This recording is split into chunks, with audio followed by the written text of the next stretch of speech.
Countless zombies were approaching the only human survivor. The guy was sitting near a tall structure, waiting for the monsters to be close enough and holding a grenade at the ready. A few moments later, one of the zombies lunged at Michael. The hero finally waited for this moment and pulled the pin with a smile, rejoicing that this hell would finally end. A second later, there was an explosion that caught most of the monsters. Suddenly, a funnel appeared in the sky from which a white beam descended. The guy soared into the air faster than the fire could harm him. The descending beam enveloped his body. He watched everything that was happening in amazement, not understanding what was happening. Michael was transported back in time to the day the apocalypse began. Robbers broke into the convenience store, and all the customers left in a hurry. The man pointed a knife at the saleswoman and demanded that she give him all the money. She obediently opened the cash register, not intending to risk her life. A moment later, the girl handed the money to the man, telling him to take it all and leave. He looked at Linda with a creepy smile, thinking how lucky he was to stumble upon such a beauty today. When the man began to slowly approach her, she retreated towards the wall, starting to slowly slide down it out of fear. The girl took the first thing that came to hand in self-defense, saying that if he did not leave, she would call for help. But the robber only laughed, stretching out his hands to Linda.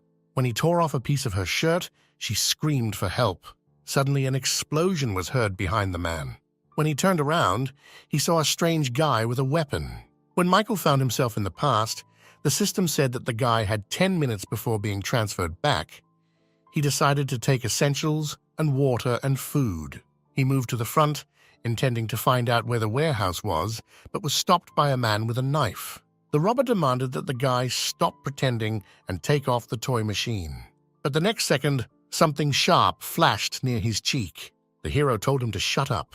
The man fell to his knees in fear and began to beg for forgiveness. Michael was near him in a second, knocking him out with one blow to the back of the head. Then he approached the girl, asking where their warehouse was. She pointed towards the door that was for staff only. The hero thanked her and threw a hairpin in her direction as thanks. The girl deftly caught the gift and then tried to stop the guy. When he turned around, Linda thanked him for saving him and threw him the key to the warehouse. Having received the key, the guy said that in the future she could find him and he would fulfill any of her requests. Linda didn't understand what he meant. A couple of moments later, the hero stood at the entrance to the warehouse. He needed to collect as many supplies as possible in 5 minutes. He was glad that the spatial ring had a fairly large capacity. He emptied rack after rack. Everything was collected when he had 1 second left, after which the space-time funnel sucked the guy in, again moving him through time.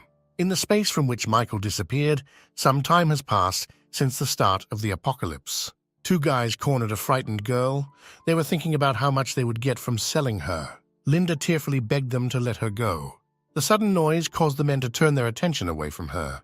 Michael appeared behind them, pointing a weapon at them, saying that it was low for 2 men to attack 1 girl. Linda was happy that someone came to her aid. She asked the guy to take her from this place. Michael didn't recognize her right away, but when she approached, he realized that this was the same saleswoman. The hero said that he would fulfill her request, but first he needed to deal with one problem. 2 men who had been watching the guy all this time asked who he was, that he dared to interfere in the affairs of the Axe Gang. If he wanted to die, then they would definitely fulfill the guy's wish. The guy activated his abilities, covering the daggers with his aura. He asked his opponents if they really thought it was so easy to kill him. The next moment, a mark on his hand lit up. This did not escape the gaze of one of the bandits. Remembering where he had seen this symbol, he shouted to his partner that he was one of the awakened ones. They began to apologize and beg for mercy. But the hero was not going to show mercy to them. A second attack was enough for him to get rid of both. Linda, who was watching this, was amazed at the guy's speed. It was hard for her to believe that an ordinary person could move like that. Looking at her, Michael asked if she had really forgotten him. Seeing the misunderstanding on her face, he decided to give her a hint by pronouncing the words: "Before the end of the world, shop, robber, hairpin." A few seconds later, her eyes widened in surprise. She recognized him and asked why he hadn't changed at all since that day. The hero changed the subject, saying that she should not worry as long as she is with him. He will fulfill her request and take her away from here. She suddenly asked Michael to save her boyfriend from the Axe Gang, saying that they had been hunting the couple for a long time. Michael turned around and said that he only promised her one favor. Then he added that he was 100% sure that her boyfriend sold her. Suddenly the hero heard voices from around the corner. Robbers from the Axe Gang came out to them. The girl immediately noticed her boyfriend among them. She ran towards them, trying to find out if he was okay. The guy turned to the leader, saying that she was his girlfriend and could be sold at a profit. Linda was shocked by her lover's words. She hoped that he was joking with her in a similar way. But the leader told her that her boyfriend was absolutely serious. He sold her to them for a bag of bread. She said with tears in her eyes that this couldn't be true. He couldn't betray her. They loved each other. Noah said that he was only pretending so that he could sell her profitably in the future, but he never loved her. The girl was hurt by the words she heard. She blamed herself for being blinded by love for several years and not noticing many obvious things. The gang leader began to approach her, saying that he could comfort her. Suddenly, Michael blocked his way, saying that he was not interested in all the details of their relationship, but he promised this girl to take her far away from this place and ensure safety. One of the bandits' subordinates took out an axe and began to threaten the hero. But the next second, this daredevil fell to the ground with a dagger pierced through his neck. After this, the hero said that if they did not leave, he would kill them all. The bandits were talking among themselves that this guy was awakened and they didn't have a single chance against him. Suddenly, the leader showed his abilities, saying that the guy is not the only one awakened here. He told the hero to give him the girl, then he would let him go without causing much harm.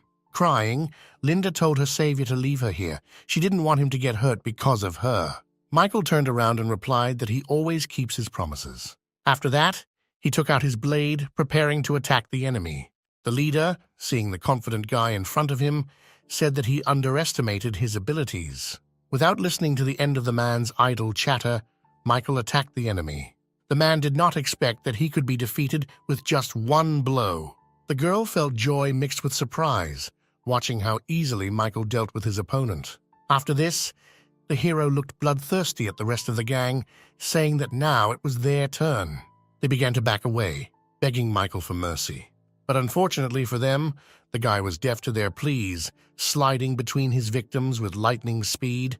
He took their lives with one action. Only Noah survived. He began to apologize for his mistake, asking not to kill him. Michael looked at Linda, saying that he will do as she decides.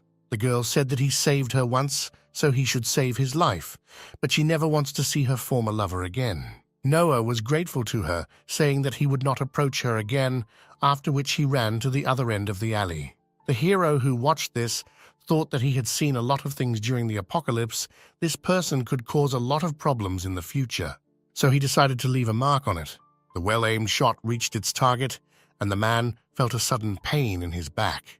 When Linda asked what he did, the hero replied that he did not kill him, but only released several rays of air energy into his body. The next moment, a yellow firefly appeared in front of him. The guy did not understand what it was.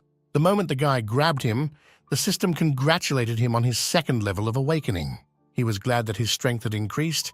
He understood that there were still many mysteries in this world, and he needed to assemble a team and return to the research institute from which his time travel began.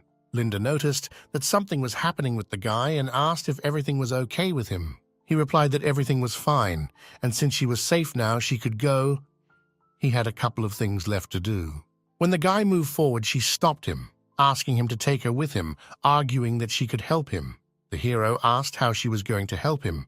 The girl replied that she did not have superpowers, but she could offer another way, after which she began to take off her dress. The hero was surprised by her actions and fell out of reality for a few seconds. After pulling himself together, he approached her and told her to follow him. Sometime later, they came out onto a crowded street.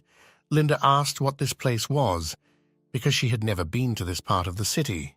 The hero replied that this area is a paradise for the rich and hell for the poor. You can buy anything here. When the girl asked where they were going, he pointed to a tall building in front of them with an auction sign. There were a lot of people in the auction house served by girls in bunny costumes. Once inside, the girl asked what they were doing here. She felt uncomfortable being here. The guy reassured her, saying that only here they could fully replenish supplies. The hero approached the standing staff, asking to be taken to the auction room. The girls looked arrogantly at the approaching guy, coming to the conclusion that this was another poor man intending to sell his girlfriend. One of them said that they could not take him where he wanted. After that, the guy took out 3 chocolates, after which he repeated his request. The waitresses began to hang on to Michael during breaks, listing all their advantages. To their surprise, he pointed to the girl standing calmly behind them. The hero approached her that she could do him a favor for a reward in the form of chocolate. He asked to take his companion to the shower and give him new clothes. She agreed without hesitation, thanking the guy for choosing her. Linda said it would cost her too much and she didn't need it. But Michael interrupted the girl, saying that his people should wear and use only the best. His words resonated pleasantly in the girl's heart. She was flattered that he considered her his man, and she agreed. Sometime later, the couple was in the auction room. The presenter presented the first slot, a pair of mutated zombies that can compare with the awakened ones of the first level. The starting price was announced at 1,000 rounds. Linda was surprised that they were selling something like that here. Michael explained that the crystals in the brains of mutated zombies can awaken or enhance the powers of a normal person. Meanwhile, the presenter moved on to announce the next lot. A truck appeared on the stage that could withstand attacks from awakened people of the 3rd level. In addition, it could accommodate about 20 people, and its power was 800 horsepower.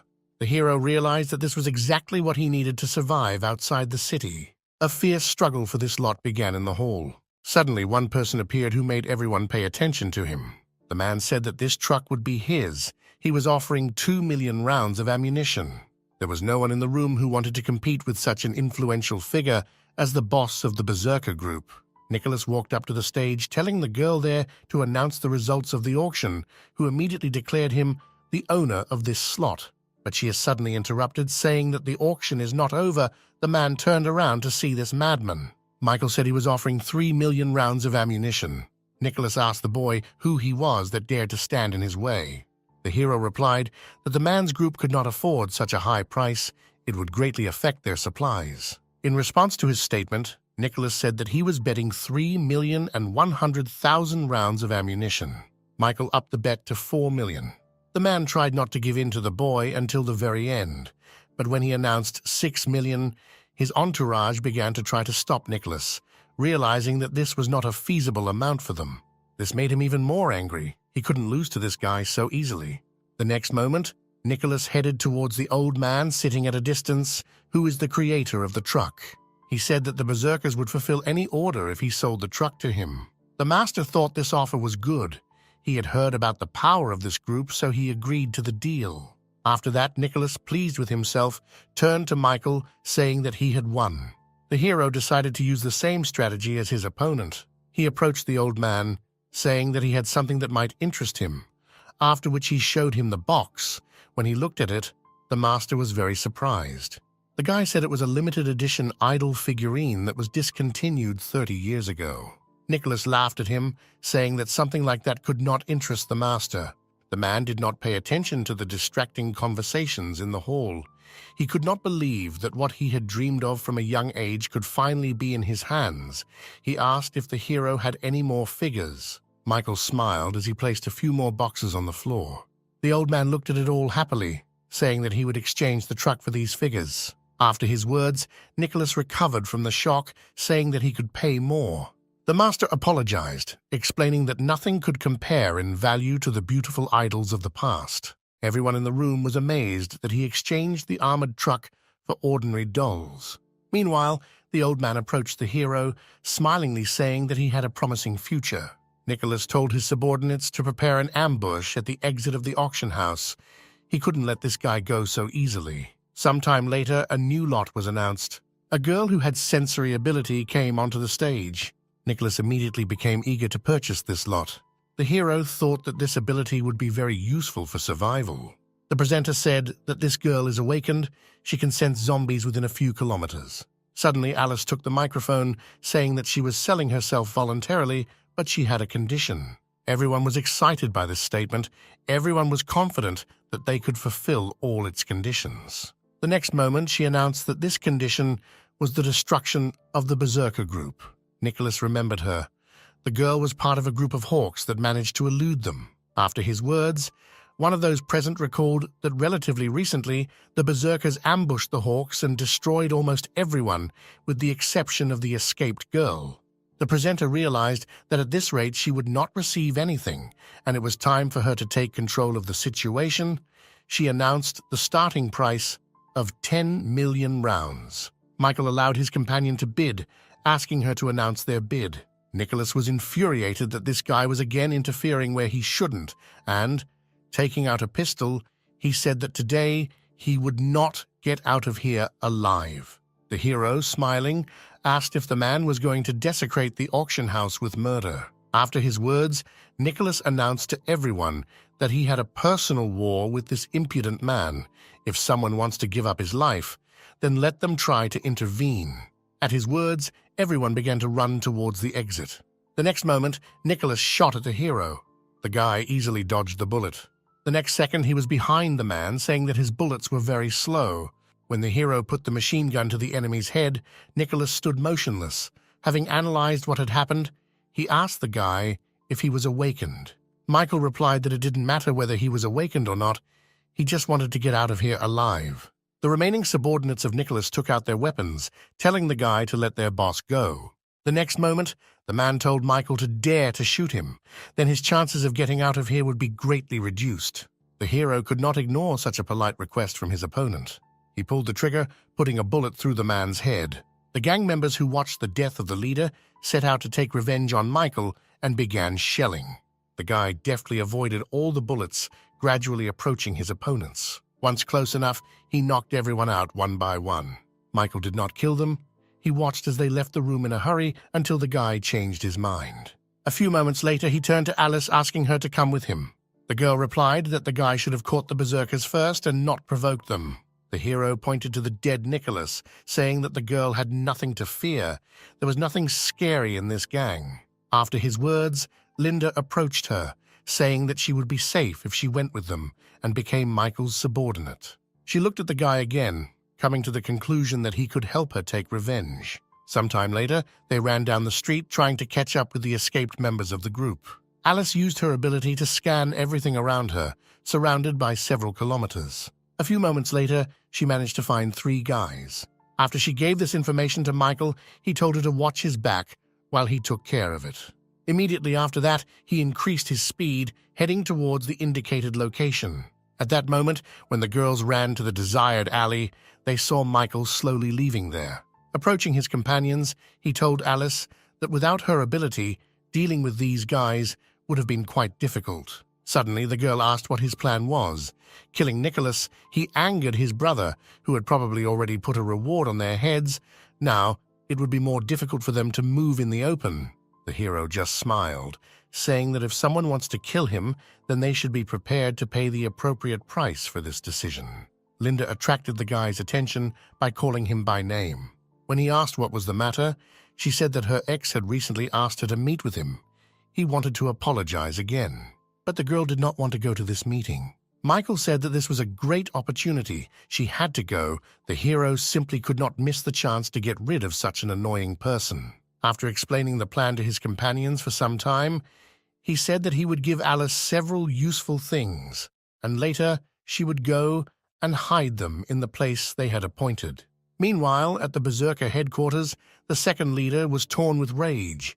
He could not understand how people from such a strong group could not even lay a finger on only 3 people. Suddenly, one of the subordinates came out in front with an unknown guy, saying that he had brought someone who knew a great way to lure out their target. Jack examined the standing boy. He looked too unreliable, and his body was terribly weak. The man doubted that he could be of any use. The next moment, Noah reported that the guy who killed Jack's brother had now teamed up with his ex. He managed to arrange a meeting with her. Michael would definitely be somewhere nearby at this moment. The leader said that he would believe him, but if his plan failed, then he should be prepared to say goodbye to his life. But if successful, he promised the guy 5 packs of instant noodles. Hearing about the promised reward, Noah said that he would not let him down and that he could be counted on. The next morning, Linda and Michael met with her ex. She asked why he asked her to meet. The guy began to apologize, saying that he realized all his past mistakes and asked her for a chance to start over. Linda took a few steps away from him, saying that she had said everything clearly last time. After her words, Noah laughed, saying that if it was because of this guy behind her back, then she need not be afraid anymore.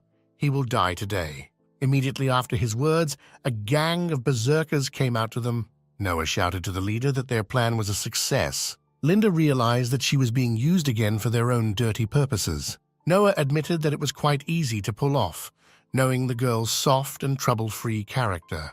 She began to apologize to Michael, saying that because of her they had fallen into a trap, but the guy reassured her by saying that this was exactly what he was counting on when he gave approval for this meeting.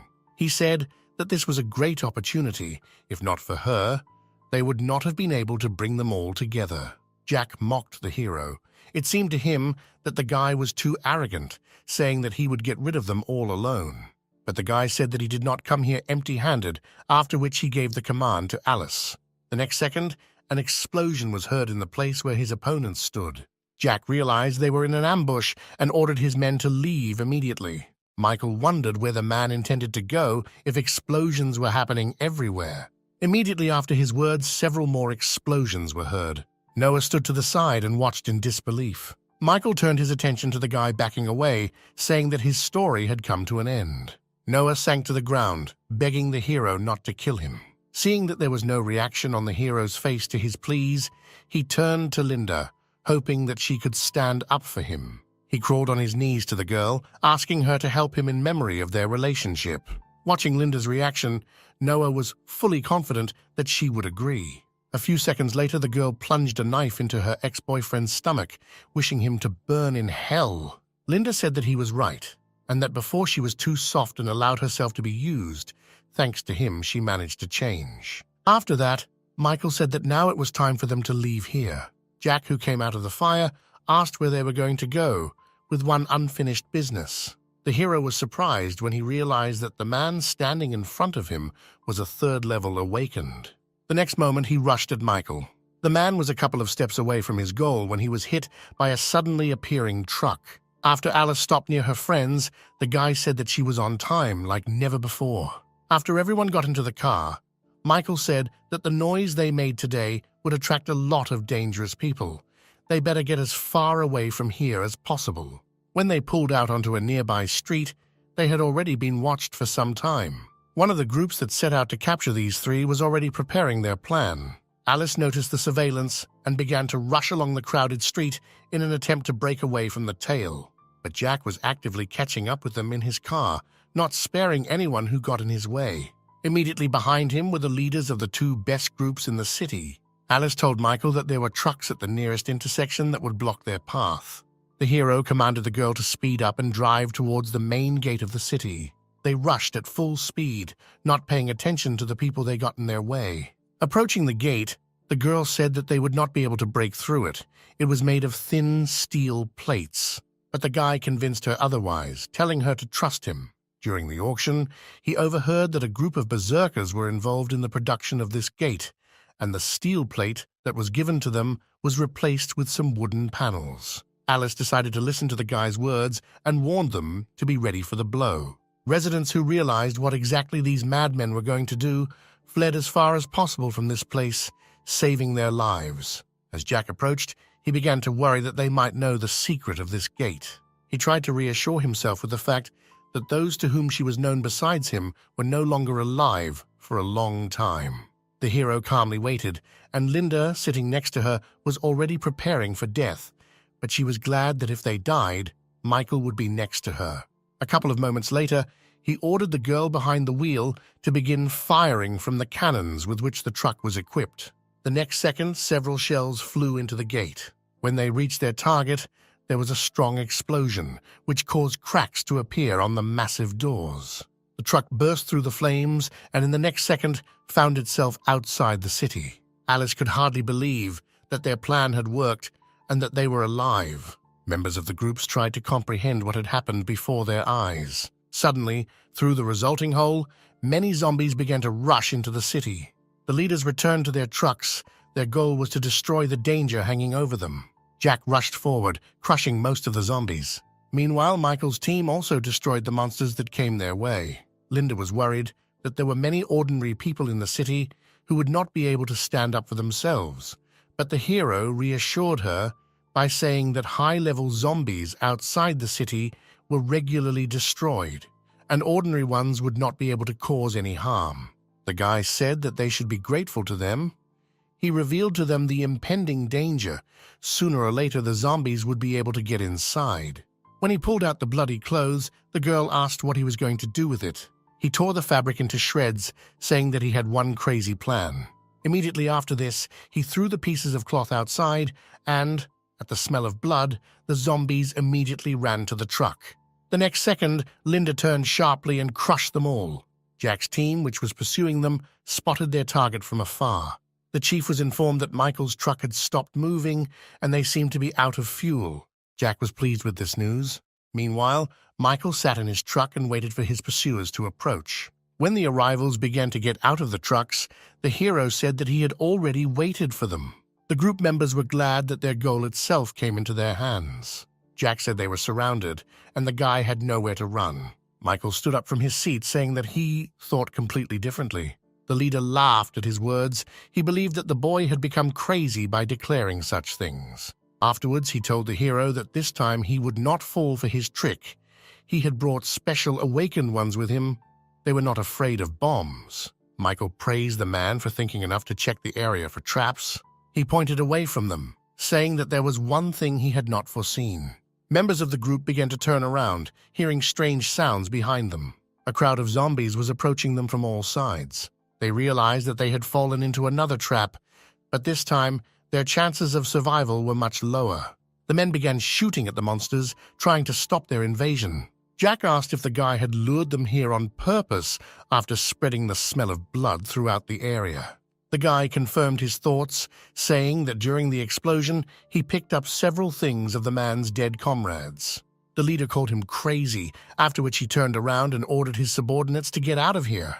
The next moment, the hero attacked the enemy who had turned away. The man managed to block the attack with his weapon at the last second. After that, they leaned back in different directions.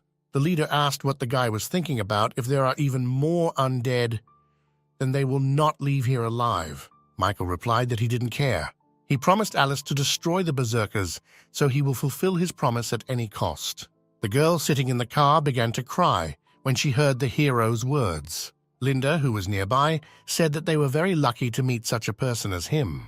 Meanwhile, Jack ordered his guys to clear the way while he finished off Michael. His deputy immediately got into the car, following the instructions. Several cars moved forward, shooting all the zombies. John said that his guys, with the firepower of the trucks, would be enough to break through. The guy made a big mistake by missing his chance to escape. Michael agreed with him, saying that he does have a lot of people at the moment. After that, he gave the command to Alice. She immediately pressed the activation button on the truck. A couple of seconds later, shells were flying towards Jack's team. Looking at this, the man ordered everyone to hide behind the trucks. Michael was again one step ahead of him. The hero said that these were not all the surprises he had prepared. The next moment, something exploded in the air and a strange liquid poured onto the group. They couldn't figure out what it was. It just had a disgusting smell. Suddenly, Jack realized that it was sewage waste. Michael confirmed his guess, saying that there were some substances there whose smell greatly stimulated the ferocity of the undead. The guy was enjoying complete control of the situation. He informed them that being dangerously close to hundreds of zombies under the influence of this smell, they would die. Confirming the words of the hero, the zombies became more aggressive, and the men could not concentrate due to the stench surrounding them. A few moments later, the group members were defeated by the undead. Jack could only watch in horror as his comrades died. Alice, who came up from behind, said that now he understands what it's like to lose all your loved ones and not be able to help in any way. The man was filled with rage and was about to attack the girl. He vowed to kill her even at the cost of his life. Michael arrived in time and pushed his friend back, telling Jack that he was his opponent, not her. The hero held back the enemy's furious attack, the efforts of the dagger with his aura. The guy said that as long as he was here, the man didn't even have to try to touch any of his people. After his words, Jack transferred his attack to the ground, saying that in this case, he would first get rid of the boy. Michael managed to assess his abilities, and he decided that he needed to be more careful in this battle. The girls ran up to the hero and asked if everything was okay with him and whether they should prepare to retreat. Their words angered the leader. He asked where they intended to retreat. He couldn't let the man who had destroyed all his comrades get away with impunity. The man used one of his strongest attacks, launching a powerful wave of fire. Michael and the girls barely managed to avoid a direct hit. The next moment, he jumped on their car. Jack was not pleased that the enemy remained unharmed. He asked if he could also avoid his subsequent attacks. The hero replied that he was not going to run away all the time. He promised to get rid of all members of the group. The girls began to dissuade the guy from such a rash action. It was obvious that he would not be able to stand up to Jack. The hero turned to them, smiling, saying that everything would be fine with him, he would be able to win. Immediately after that, he jumped from the truck towards his opponent. The man was glad that his opponent had willingly stepped into the arms of death. He was ready to attack at any moment. When the hero approached a sufficient distance, Jack repeated his previous attack. To his surprise, the flame passed through the guy and he himself began to fade. The man realized that it was an illusion technique, but it was too late. The next second, Michael stood behind his opponent. He plunged the weapon into the leader's body, but a thin layer of protection covered the leader's entire body, preventing the blade from passing further. The hero did not expect that the enemy would have a strengthening ability. John wanted to counterattack, but the guy managed to separate himself to a safe distance. He then asked if his plasma shell was a level 3 ability. The man confirmed his assumption, saying that while he is in the avatar state, his body is covered with a layer of high-temperature flames. Even bullets will not harm him. Having accumulated enough strength, Michael said that he liked to challenge difficult things. The next moment, he created several clones of himself, which rushed towards Jack. The man, in turn, strengthened the protective shell, saying that he would destroy all the pathetic copies of the enemy until he spent all his energy reserves. At that moment, the clones simultaneously threw their daggers at him. John stood contentedly, watching the weapon bounce off his body. He said that such techniques were useless against him. Linda was very worried. Michael had not managed to strike a single blow during all this time. She did not know how they could help the guy. Alice, standing nearby, said that he should find a weak point and only then attack, in which case he would have a chance to break through the man's defense. The hero had a harder time with this technique, breathing heavily. He said that he underestimated Jack. He has an amazing ability. The leader laughed, saying that until his flame goes out, the guy is powerless in front of him. After his words, Michael noticed that the enemy's flame began to fade. The leader thought that the guy was trying to joke like this. It was impossible for his flame to go out. Suddenly, Jack felt that something was wrong. Examining his body, he saw that his protective layer had disappeared. Looking at the enemy's incomprehensible face, the guy explained that to maintain his flame, a man needs oxygen, and by a lucky chance, the guy's ability is connected with air. All this time, he removed oxygen from certain areas, deactivating Jack's skill. It was difficult for the leader to believe that some kid was able to deceive him without making much effort. A moment later, Michael cut his opponent's throat, ending the drawn-out battle. Linda was glad that the hero won without receiving much damage. And Alice sank to the floor. Tears of joy filled her eyes. Revenge for her comrades was accomplished. Now she can live without this burden. Suddenly, a golden light reached out from the leader's dead body towards Michael. The guy was surprised when he was enveloped in a warm glow. He remembered that this had already happened once. The next moment, the system congratulated him on successfully killing the awakened third level and awarded him 100 evolution points. The hero was glad that his efforts were adequately rewarded. The zombies nearby reminded of themselves. The undead began to flock to the guy. Michael destroyed the zombies that were dangerously close to him. After that, he ordered the girls to retreat in accordance with the previously planned route. After his words, Alice immediately began to climb back into the truck, taking the driver's seat. A moment later, the car moved towards the guy. The girl told the hero to immediately climb onto the truck.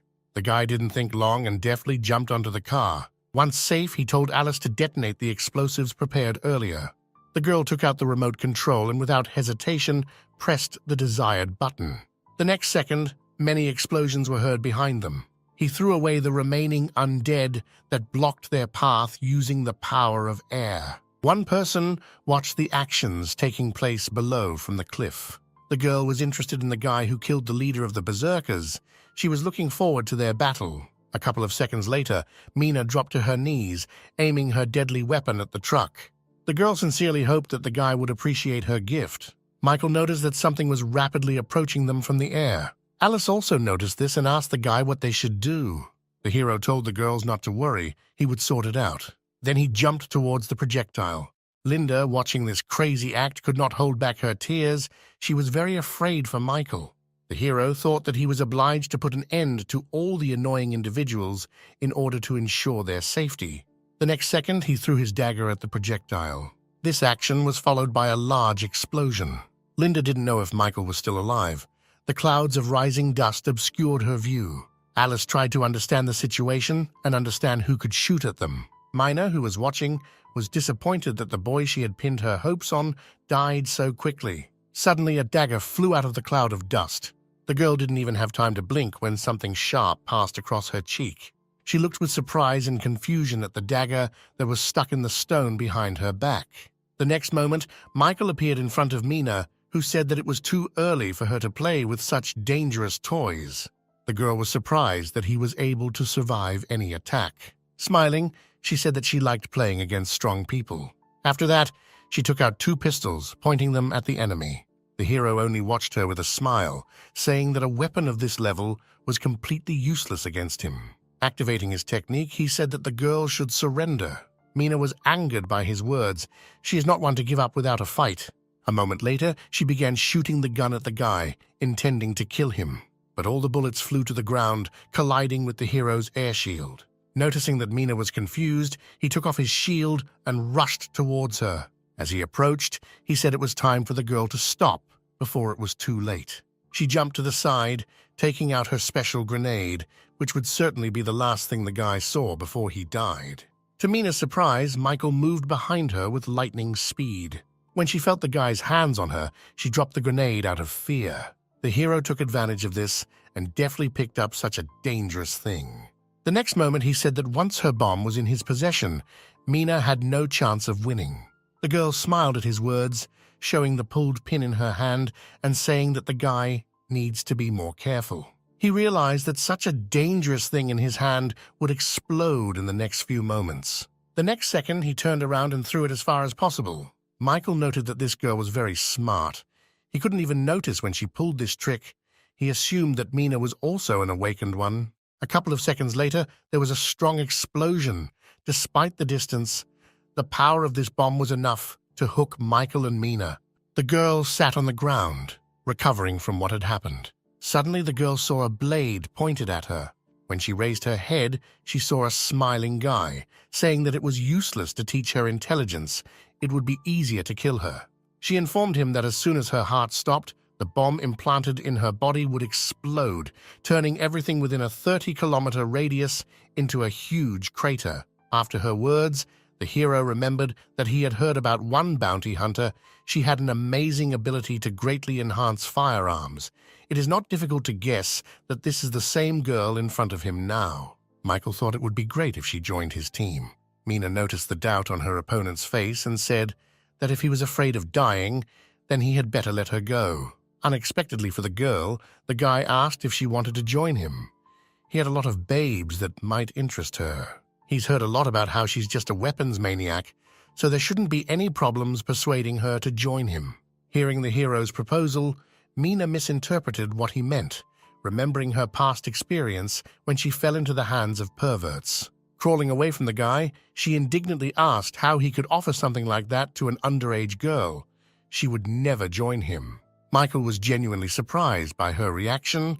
He assumed that there was some kind of misunderstanding between them. Mina responded indignantly that there was nothing here that she could misunderstand. She said that if it weren't for the guy's abilities, she would have immediately destroyed him, like other types like him. Suddenly, the couple's attention was attracted by screams from somewhere outside.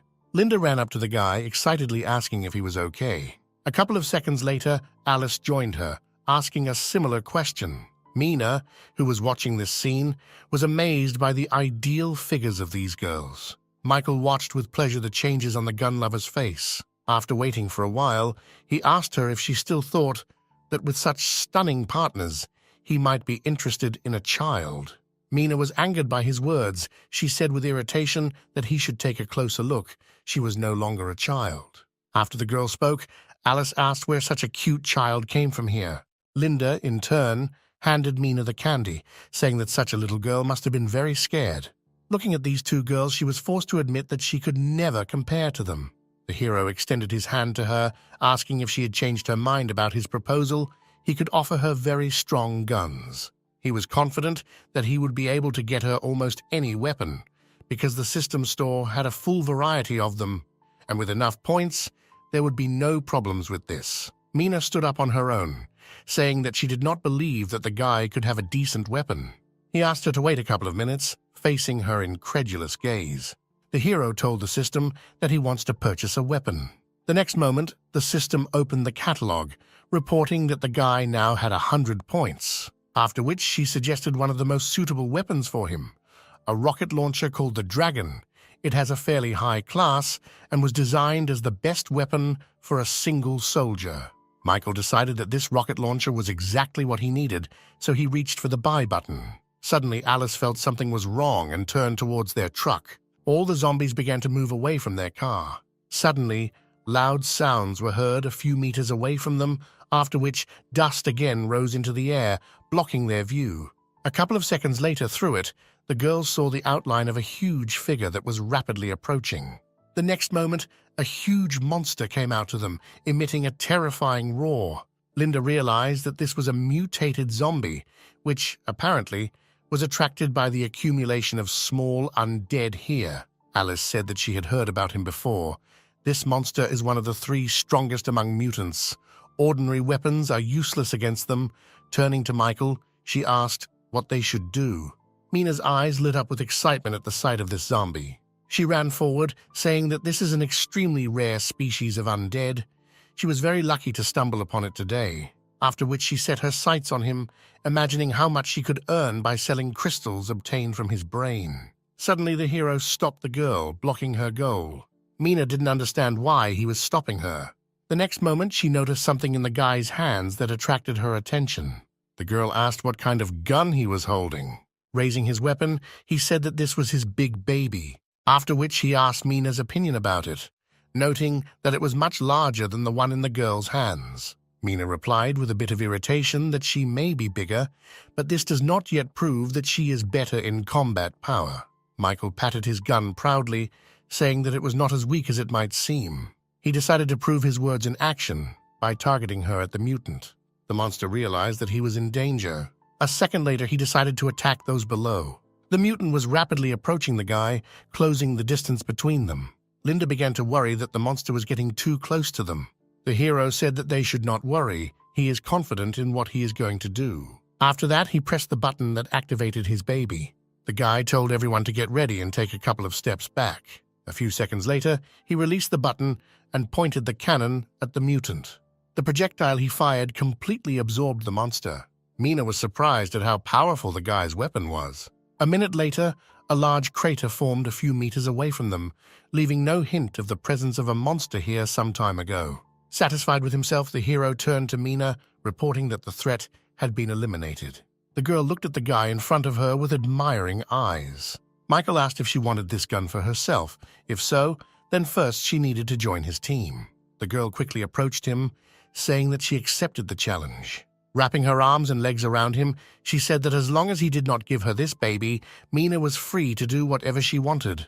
She tried to take the gun away from the guy, but he said that the girl should get off him first.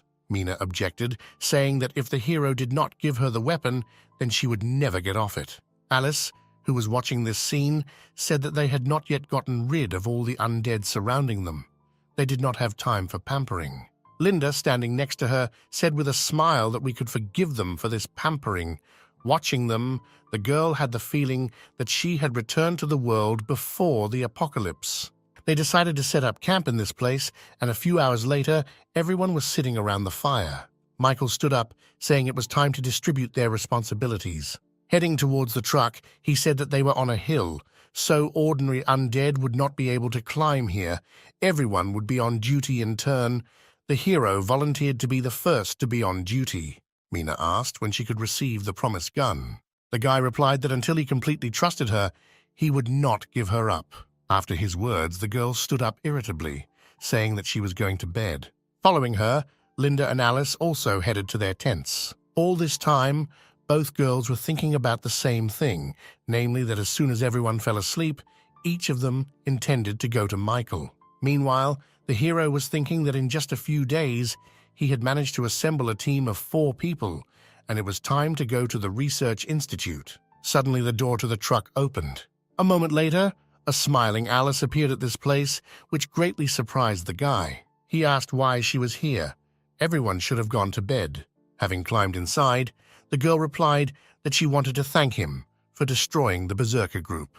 The hero replied that gratitude was useless. Comrades should help each other. She had better go to bed. Tomorrow, they would have an equally difficult day. Ignoring the guy's words, she began to take off her jacket, languidly saying that she promised to give herself to the one who would help her take revenge. Confused, Michael pulled aside, trying to reason with the girl. He said that others could hear what was happening here.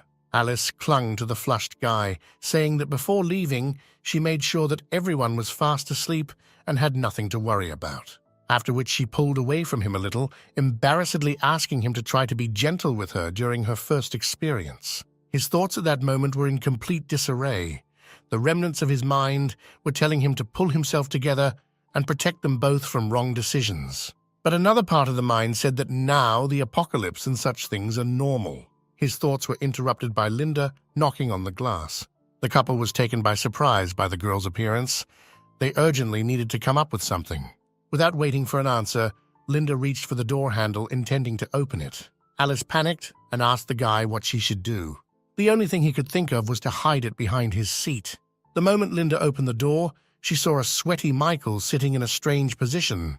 She asked what happened to him. The hero tried to hide his panic behind a smile, saying that it was very stuffy in the car in the evenings. Alice, who was sitting behind, tried not to even breathe, so as not to give herself away. She was interested in why Linda came to Michael at such an hour. The sudden realization that the girl had come for the same purpose as herself made her nervous. The guy said that it was very stuffy in here and suggested moving outside and talking there. He was desperately trying to come up with a plan to allow Alice to slip out of the truck unnoticed. To his surprise, Linda replied that there was no need for that.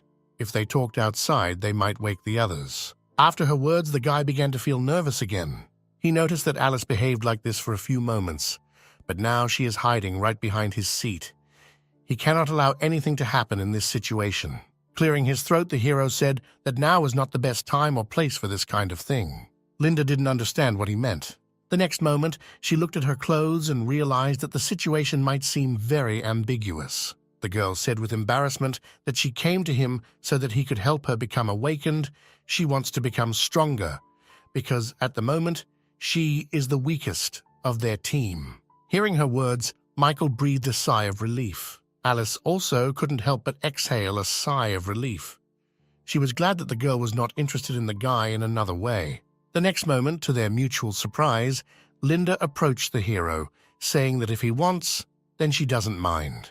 Michael moved away from the girl as far as the space of the truck would allow him, saying that today was not a good day. Crawling towards him, she said that she thought differently. This was a great opportunity when no one could stop them. The knock on the glass once again frightened Linda. Mina tried to reach out to Michael, hoping that he would open the door for her.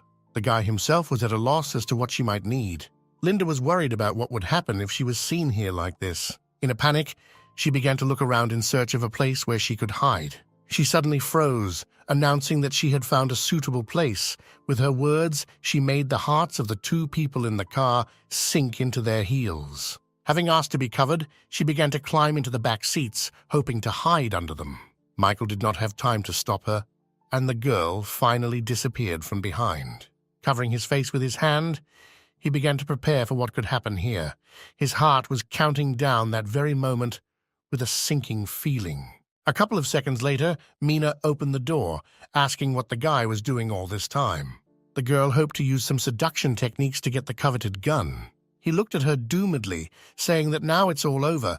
There's no point in hiding anything. Mina looked at him blankly, asking what he meant. After this, excited voices were heard from behind.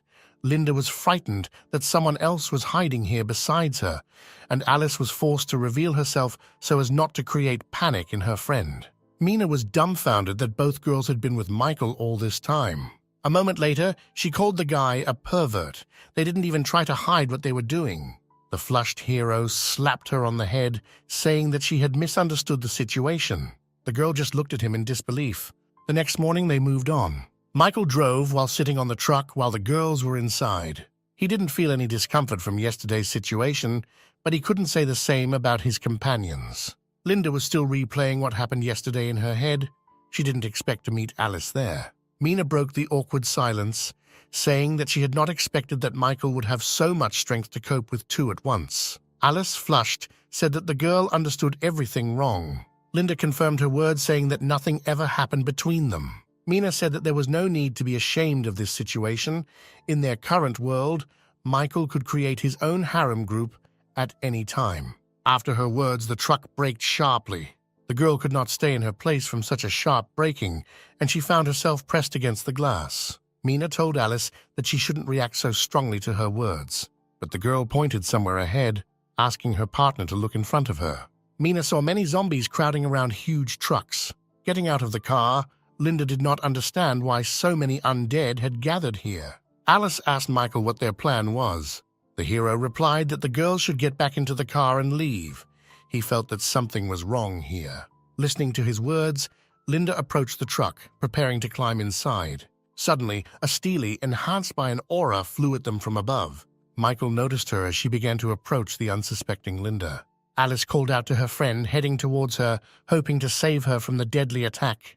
When the girl turned around, the arrow was a few centimeters away from her.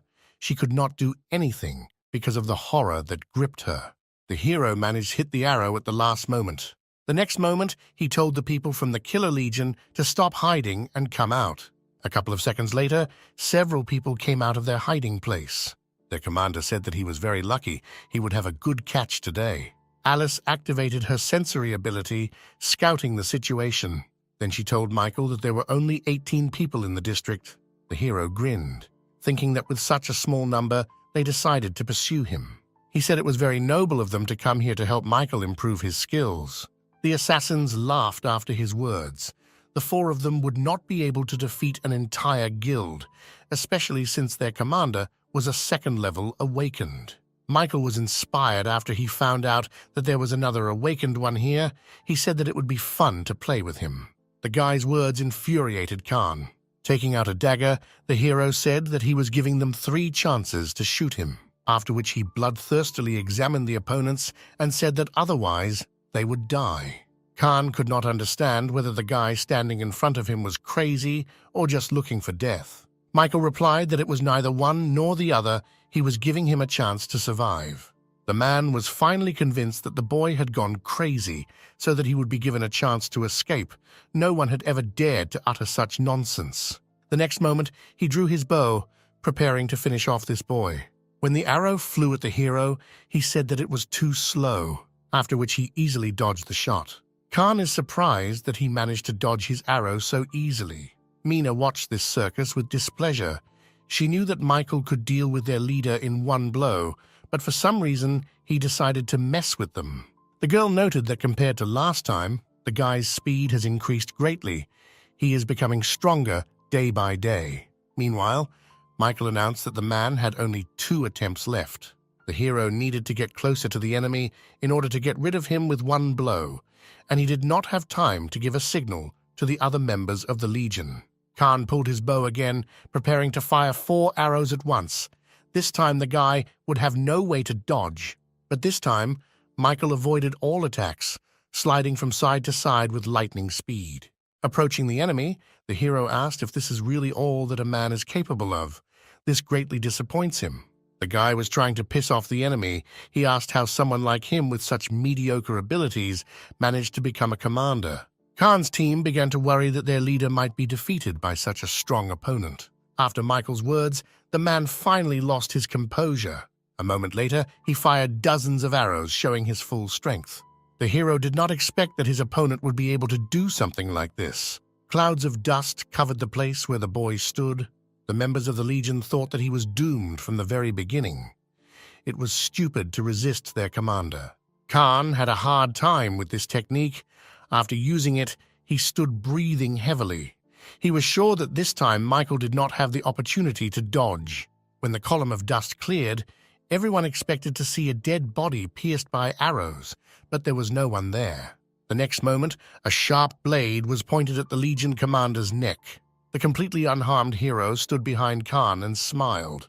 The man turned sharply, causing Michael to jump back. He asked how the guy managed to survive his attack, but the hero kicked him in the stomach, saying that he talks too much, after which he approached the man lying on the ground, saying that all attempts given to him had failed, and now the hero could calmly kill his opponent. Khan asked for mercy. In return, he could tell interesting information about the Legion's troops.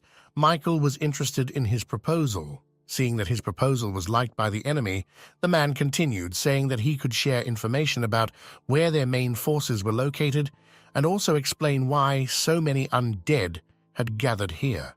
The Legion commander hoped to stall for time by talking. He planned to quietly sound an alarm, and then the people left in the rear would be here. In this situation, Khan was sure that the boy would not be able to leave here alive. When he finally reached the device and had only to press the button, Michael said that his opponent's right hand was a little restless. After his remark, Khan's heart skipped several beats. He did not understand how the hero managed to notice anything. Taking advantage of the enemy's confusion, the guy threw his dagger at him. A moment later, the man's hand, holding the signaling device, fell limply to the ground.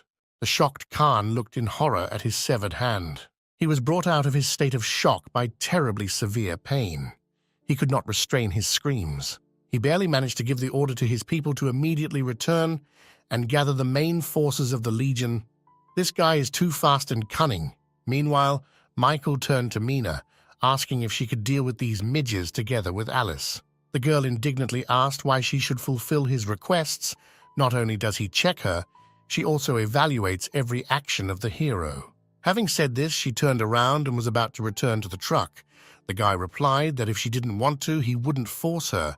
He just wanted to give her the opportunity to play with his baby. After his words, Mina turned around and, already holding her machine gun at gunpoint, said that she could deal with everyone, even if reinforcements came to the opponents. She was ready to do anything to get the treasure that was promised to her. The explosions, one after another, consumed the members of the Legion, not giving them a chance to escape. Alice, who was watching from the side, said that this girl had so much energy that she could cope without her help. Michael approached Khan, demanding that he tell all the information about the Legion without prevarication. He has many ways to force the truth out of a man. The Legion commander said that he could tell him, but first the guy had to promise that he would let him go alive.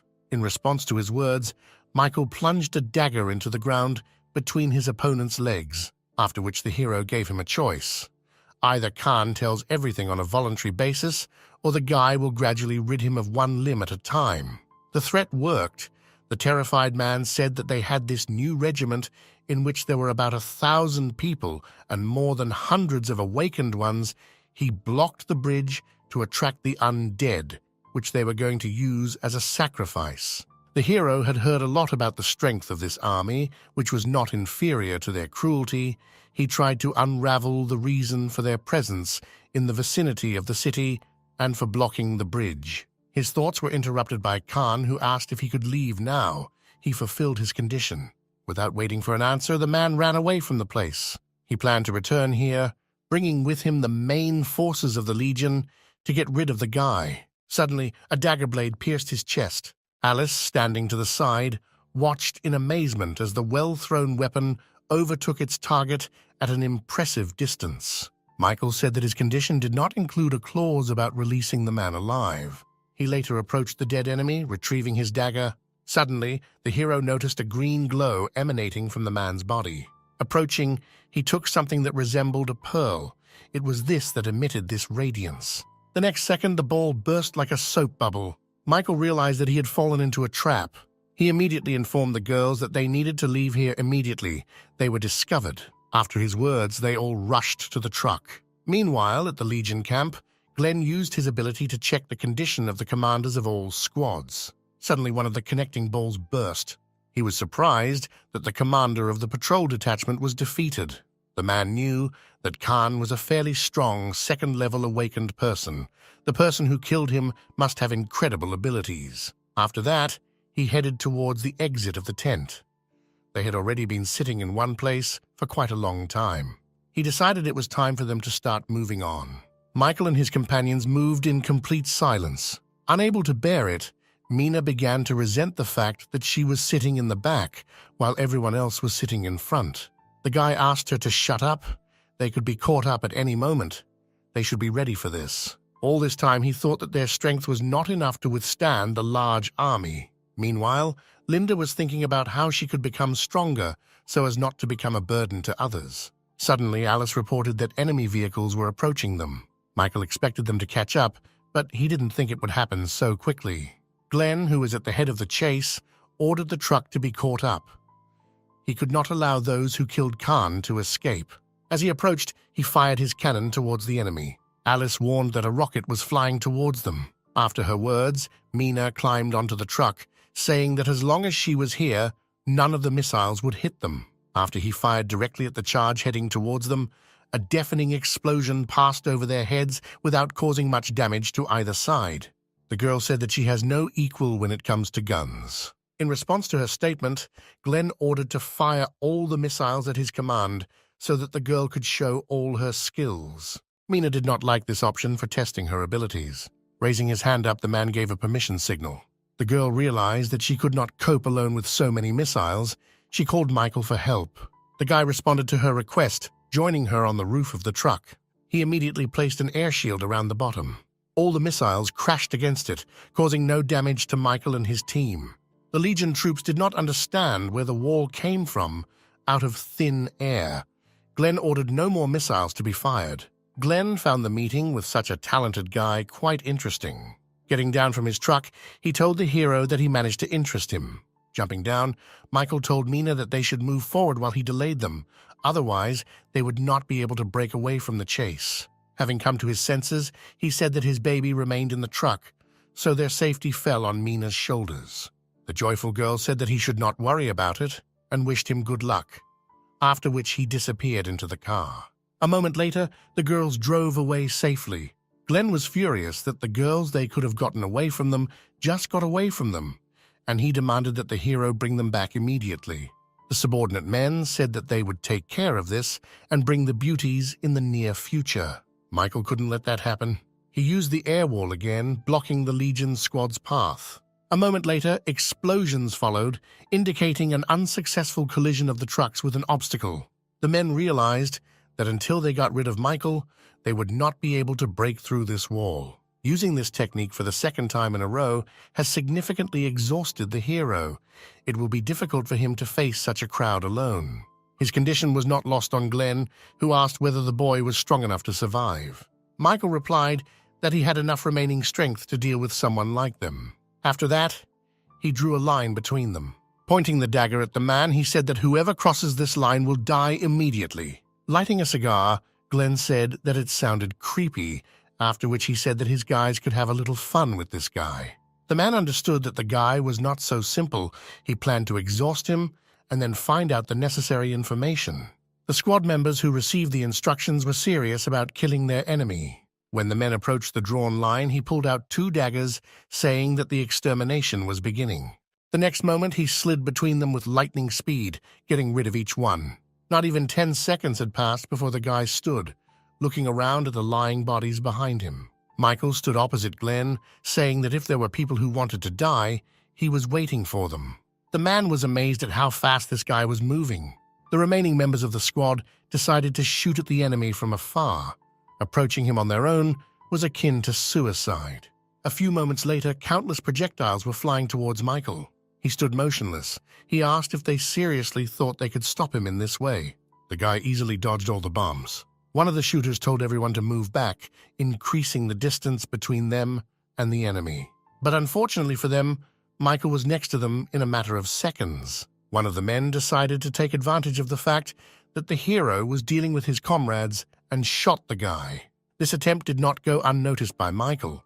He repeated that such weapons were completely useless against him, after which he threw the dagger at the bomb. Immediately after this, there was an explosion. The man who shot was unlucky and was hit hard. Glenn calmly watched what was happening when the burnt body of a subordinate fell near him. He was right. This guy has incredible abilities. There is only one way to deal with him. Left alone with Glenn, Michael said that it was his turn. The man recognized his strength, inviting the guy to join him, promising to close his eyes to what happened here. He wanted to hold out for time until the seeds planted in his subordinates ripened in order to get rid of the guy. Michael refused the offer, carefully watching his opponent's every move. After that, the man used his technique. Plant stems began to emerge from the bodies of slain Legion members. The hero was shocked by such a sight. He rushed towards the enemy, cutting his way through. Glenn decided not to hesitate and used the grappling technique, after which dozens of stems reached out to the guy. He should not have had a chance against this technique. Glenn was confident that Michael would not be able to dodge this technique. The hero said that his opponent greatly underestimated his abilities. The next second, he used the protective wind barrier, throwing the stems to the sides. Even though Michael's strength was running low, he couldn't afford to die here. Glenn froze in amazement as he watched the boy's barrier surround them. He tried to call his plants inside, but he could not do it. Observing the man's futile attempts, Michael said that his barrier not only repels attacks, but also forms a cage that is capable of isolating the man from his plants. The hero said that his opponent's fate was sealed. Glenn couldn't believe what the guy told him and summoned his plants again. But he failed again. His plants could not get inside. The man began to lose his temper, realizing the situation in which he found himself. He missed the moment when Michael struck him. From the cutting pain, the man fell to his knees, clutching his wound. The hero repeated that on his territory, all the man's efforts were in vain. Glenn replied that the boy couldn't kill him. He explained that if Michael got rid of him, then all his girlfriends would go to hell with him. The hero said that the man's bluff won't work on him because the girls are safe. Glenn replied that he sent his men in pursuit, and he himself wanted to detain the guy. His subordinates would easily catch them. Michael replied with a smile that these girls were much stronger than his opponent thought. Meanwhile, a few kilometers from the site of Michael's battle, the truck was surrounded by many craters. The girls managed to fight off their pursuers. Mina was terribly happy to have such an opportunity to have fun. Dissatisfied, Alice called out to her friend through the window to stop laughing throughout the neighborhood. The girl said that 2 more opponents were hiding behind the rock to their left. After Mina dealt with them, the girls could go to Michael. The men hiding nearby heard the girls talking. One of them told his partner to call their leader and ask for help. They waited several seconds until the connection was established. Mina, who was watching them, could not help but smile in anticipation. She decided to reveal herself, saying that they were caught. The shocked men said that they were just passing by here. Their heartbreaking screams could be heard throughout the area. Glenn froze for a moment, listening to the sounds from the walkie-talkie. When screams were heard from there, he told the guy that he could listen to the dying screams of his companions. His words were interrupted by a voice from the walkie-talkie, which reported that all their people were dead, immediately after which the screams began again. Glenn was stunned by what he had just heard. Michael, standing in front of him, smiling, said that these screams were like a delight to his ears. The man brought the walkie-talkie to his face, asking what was going on there. The hero knocked it out of the enemy's hands, holding a dagger to Glenn's neck, saying that now nothing will stop him from getting rid of it. The man asked the guy not to kill him. In return, he would tell everything about the Legion. He heard that someone from the top had entered into a conspiracy with the city of M and wanted to block the bridge. Michael said Glenn should only tell him the truth. He assured the guy that this was true. Before being sent here, he personally saw a man in black enter the office of their leader. It was definitely the manager of the city of M, and they said something about salt and driven pigs. After listening to him, the hero asked in what sense the word pigs was used and how it was related to salt, because salt was always in abundance there and prices were stable. Suddenly, a cloud of dust appeared in the distance from where the calls of the main character could be heard. Linda, looking out of the window, shouted that they had finally returned and asked if he was injured. The hero replied that he was fine. Noticing that his opponent was distracted, Glenn took the opportunity to attack him. Seeing this, Linda warned the guy about the danger. Michael grabbed the blade of the dagger with his hand, asking if all members of the Legion use such base methods. Glenn was surprised that the guy managed to block his attack. After that, the guy cut the enemy's throat with his dagger. The man could not believe that he would die here in this way. He wanted to say something but did not have time and fell to the ground dead. The girls who got out of the truck approached and asked if Michael had any wounds. The hero replied that he was fine, but he had to put in a lot of effort to defeat Glenn. Kicking the man's corpse, Mina asked the guy what he intended to do next. She said that despite his death, other members of the Legion were still hiding somewhere nearby, and if they started crossing the bridge, they could fall into a trap. Michael replied that he was not one to give up halfway. He has already dealt with the leaders of the groups sent, and he can easily deal with others too. Concerned, Linda asked what he was going to do. The guy called the girls and began to explain his plan. A few hours later, most of the Legion groups returned to the main camp. A man who approached one of the trucks asked where they managed to bring so many girls. The man driving the car replied that he had stumbled upon them while he was out shopping for supplies. Afterwards, Steve asked, out of old friendship, to give him one of the girls. Robin replied that without the permission of their leader, he would not do anything that could endanger his life. Then he drove on, leaving a dissatisfied Steve alone. He sighed heavily, wondering where their leader had disappeared. At the same time, Michael was hiding nearby, wondering how he could get inside. He looked at the previously tied-up zombie lying nearby, hoping that his little trick would work. A moment later, the hero peeled off the zombie's mouth. He immediately started growling. The patrolmen standing around the perimeter could not help but hear this sound. Robin, who was inside the camp, also heard this. He was annoyed because he had previously been notified that all the infected had been exterminated. Afterwards, he told his subordinates to deal with the zombies as quickly as possible because the camp was about to close. The men immediately rushed to carry out the order. A few minutes later, they found a tied-up zombie. One of them suspected that something was wrong here and suggested returning. Suddenly, Michael's blades were pointed at their necks. The hero apologized to them for the fact that they would no longer be able to return to the camp. After these words, he immediately cut their throats. Robin was attracted by a noise nearby and asked what his subordinates were doing all this time. From behind the mountain, they told him that it was too dark here, and Tim had been bitten. They needed his help. Robin decided that his subordinate could no longer be saved and told the guy to deal with the zombies and his bitten partner himself. He himself returned back to camp. Michael made sure that the people from the Legion had dropped all vigilance. Noticing the approaching figures, he threw the cloak over the body of the dead man. After he came out of his hiding place, pretending to be wounded, the hero said that everyone was killed. Steve approached and was unhappy that they had lost a man to eliminate only one zombie. He told a guy passing by to go wash himself as quickly as possible because he smelled of blood a kilometer away. Michael did not expect that he would be able to deceive these people so easily. A few moments later, the gate to the camp was closed. Dissatisfied, Robin walked out to the group of guys. He said that not so long ago their people were killed by a female killer. If anything else happens today, the leader will rip off their heads. His subordinates assured him that there was no reason to worry because that woman would not be able to get here. Even if she gets inside, she will fall into a trap. Michael walked slowly, trying to hear as many details as possible. He was interested in the woman about whom the conversation was taking place. He assumed that someone else wanted to destroy the Legion. Meanwhile, one girl watched the camp from a safe distance. She was angry that members of the Legion had kidnapped her friends. The girls who approached her said that everything was ready for their plan. Sometime later, another blonde girl watched the camp.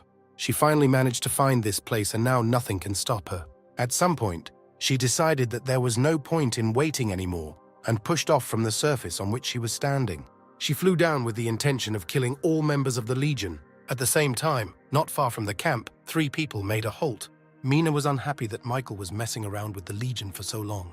Alice replied that he said that they could begin the main actions after the fire started in the camp. They just had to wait for the signal. Linda, who was unloading the car, supported Alice, saying that Michael was taking a lot of risks. So in order not to waste time later, they needed to prepare one necessary thing. In her hands was a box of explosives. After her words, Mina stood up from her seat, saying that she would help her. The girl was excited about the upcoming fireworks display. At this time, the hero walked around the camp exploring everything here. Suddenly, he noticed one guarded tent and decided that this was exactly what he needed. He was sure that the most interesting things would begin in the second half of the night. His thoughts were interrupted by voices coming from the tent behind him. After listening, he made out female voices discussing some kind of plan. Meanwhile, the girls captured earlier tried to escape. One of them managed to get a piece of glass with which she could cut the ropes binding her hands. The other girls hurried her because their salvation depended only on Layla. A few agonizingly long seconds later, she said the rope was about to break. And the next moment, the rope actually broke. Immediately after this, the girl began to free others. At the same moment, Michael approached the entrance, pushing aside the fabric. For a couple of seconds, he froze at the entrance. Linda noticed someone's presence and turned in horror towards the entrance. The other girls began to crawl towards the wall, screaming, and the Legion members noticed them trying to escape. They shouted for Layla to leave them and run away on her own. The stunned hero said that they had understood everything wrong. The girl squeezed the shard more tightly in her hand, ready to fight with it. Noticing Layla's mood, the guy put his palm out in front of him, trying to explain to her that he was not going to harm them. But the girl heard nothing and rushed at him, screaming for him to die. He didn't dodge the glass tip because he didn't think the girl would seriously decide to do it. Michael grabbed her hand with the fragment. In surprise, she dropped her weapon, but the guy said that he was not from the Legion and was not going to harm them. Layla did not believe his words and said that no matter how much he took her for a fool, there was no one except members of the Legion to appear here in the dead of night. She tried to attack him again. The hero had to jump back to dodge. He said that since they did not take his word for it, he would have to prove it in another way. The next moment, he jumped out of his seat. Approaching her, the guy said that the best way to do this would be to convince the girl using physical force. The other girls watched the commotion in silence. At some point, they were dumbfounded from shock by the picture unfolding in front of them.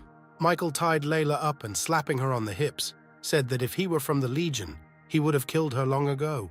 The spankings became more painful each time. The flushed girl demanded that he let her go. The girls, sitting at a distance, agreed that this man really did not look like someone from the Legion and assumed that May had sent him.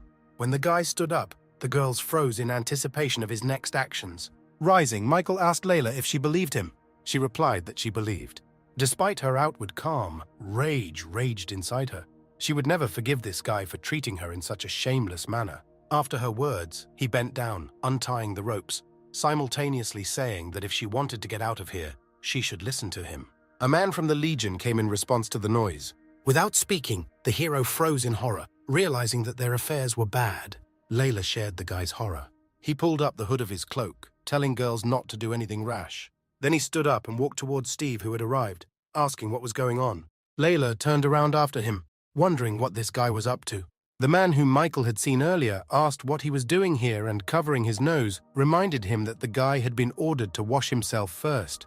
The hero said that he was about to go to the shower when he heard strange sounds from here, so he decided to go in and check, after which he stretched out the rope and added that he discovered that one of the girls was preparing to escape. Then he pointed to Layla and said that he was going to tie her up again, which is exactly what he was caught doing. Steve praised the guy.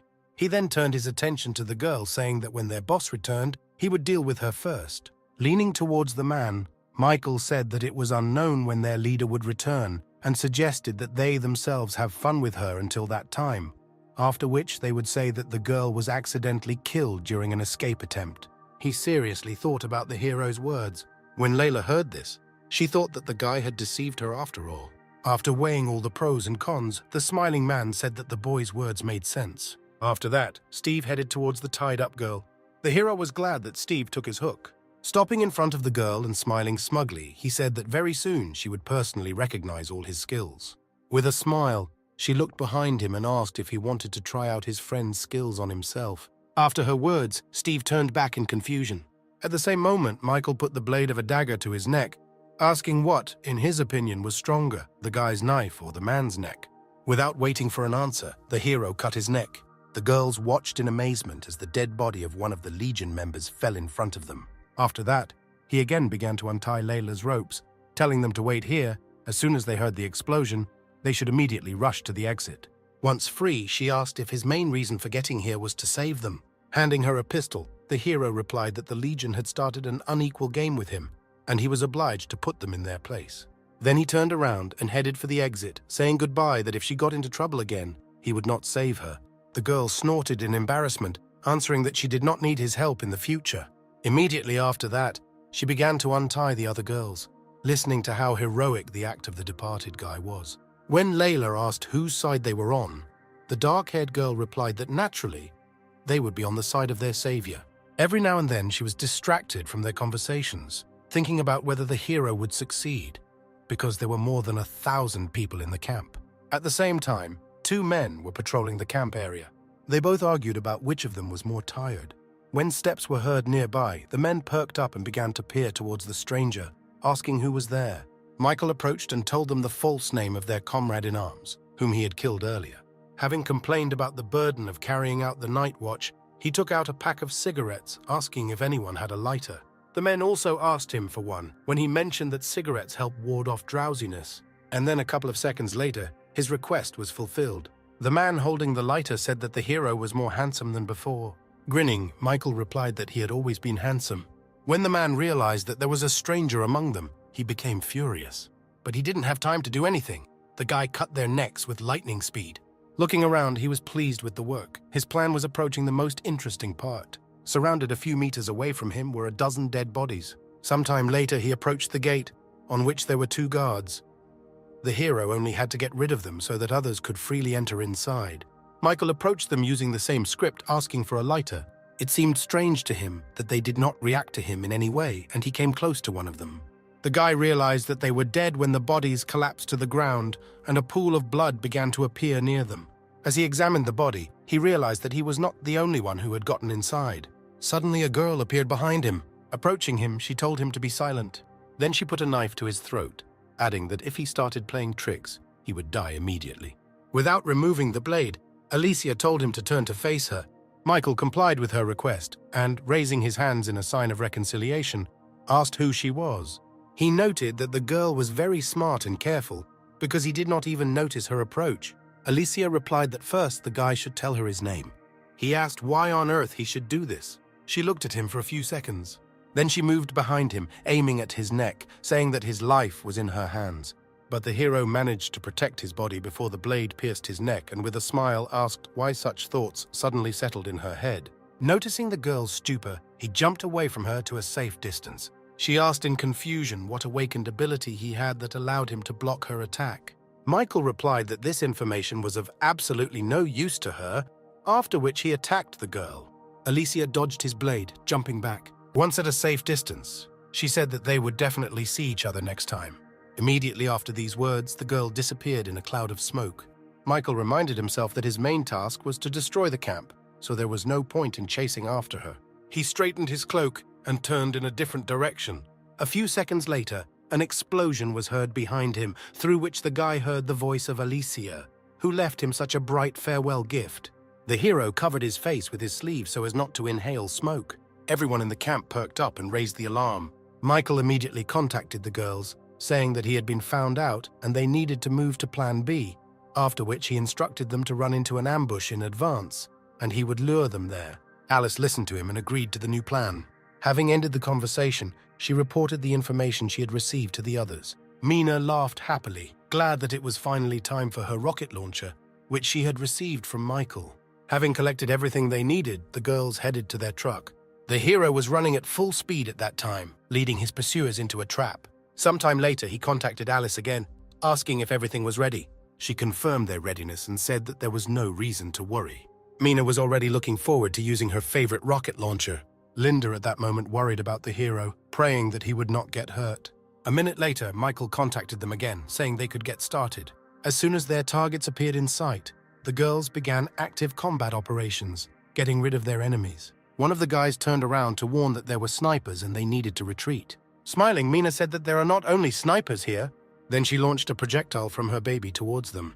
The next second, there was a deafening explosion. Michael, who watched this, said that if there is no law in this world, then he himself will become one. It is he who will decide what is right and what is wrong. After some time, the hero walked among dead bodies and small craters, left by Mina's weapons. He stopped, distracted by a noise next to him. The happy girl lovingly hugged the rocket launcher, saying that the weapon they were given was the best. On the other hand, Linda approached him and asked if everything was okay with him. He replied that he was fine. Their conversation was interrupted by Alice, reporting that the two managed to escape. Michael replied that they shouldn't worry about it because someone else would take care of them. His words were drowned out by an explosion ahead that caught their attention. Alice watched with confusion, trying to figure out who it could be. Seeing the familiar figure of a girl leading the rescued hostages, the hero told his friend that they were not enemies. Moving closer, Layla thanked the guy for his help earlier and introduced herself, extending her hand in a friendly gesture. Michael nodded and turned around, telling Alice that they needed to get out of here. Layla watched the retreating figures for several seconds. Recovering from her shock, she called out to them. The guy turned around and asked what she needed. The girl started from afar, saying that they had just experienced such horrors, and added that a crowd of zombies, attracted by the explosions, would probably soon arrive here. He asked, looking bored, why he should care about her fears. With an embarrassed face, Layla replied that they were all weak girls and asked if they could stay together with Michael. Rubbing his chin, he asked if she meant that he should take them under his protection. The girl replied that it was only for one night, and at dawn they would leave immediately. The hero shook his head from side to side, saying that he did not agree with her proposal. The girl looked at him in surprise. She expected a completely different answer. Her friends rushed to Layla's defense, accusing the guy of all sorts of sins. Grinning, he asked if the girls really wanted the hero to become their bodyguard for free. The girl was embarrassed again and asked what he wanted in return. Michael said that he had two options, the first of which was that they would go their separate ways and take care of themselves. The second was that the girls would join his team and he would become their boss. Layla once again looked at him in surprise. She assumed that he would ask her to sleep with him. A girl from the crowd noted that there are only 4 people on his team now, which makes it even more miserable, and asked if he would definitely cope with everything if they joined him. Michael replied that he and his friends had just destroyed this camp, while the girls were hostages in this camp. In his opinion, this was a fairly weighty argument. The others fell silent, admitting he was right. Suddenly, a girl appeared and said that combat power is really important, but there is one more important detail. May asked if the guy could feed them all. The other girls immediately ran up to her, showing how happy they were to see her. Holding Layla, she said that she was just heading to the camp to save them, but someone had already gotten ahead of her. Michael asked the new arrival who she was. Layla grabbed May's hand and replied that she was their sworn sister, the one they had always followed before. The hero looked at the group of girls appraisingly. He noticed that the overall strength of their group was quite good, and if he forced them to join him, then his work in the future would become much easier. Breaking him out of his thoughts, May repeated her question of how exactly he was going to feed them all. After listening to her, the hero snapped the fingers of the hand on which his spatial ring was. Michael replied that it would not be difficult for him. At the same moment, many boxes with supplies began to appear on the ground. The girls looked at what was happening with a different range of emotions, from sincere joy to deep shock and disbelief. It was the first time in a long time that they had seen so much variety of food. The girls looked up from the boxes of supplies and stared at Michael. A couple of seconds later, he decided that this was enough and said that they had seen everything, and now it was up to them to decide whether to stay or leave. May looked in surprise at the Snickers handed to her, thinking about everything. A girl approached her and offered to agree to the guy's proposal and join his team. The others immediately supported her, trying in every possible way to convince May. When she could no longer stand among this noise, the girl shouted for everyone to be silent.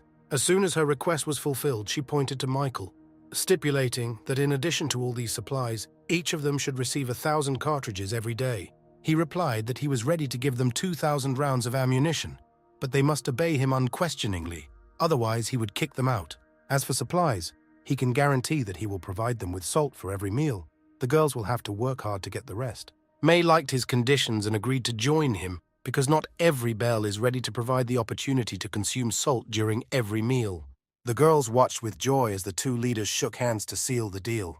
Some couldn't help but cry with happiness that they no longer had to worry about food and salt. May said that from that point on, the relationship between them was employer and employee, but she warned him not to even think about using any of them for any other purposes of his own.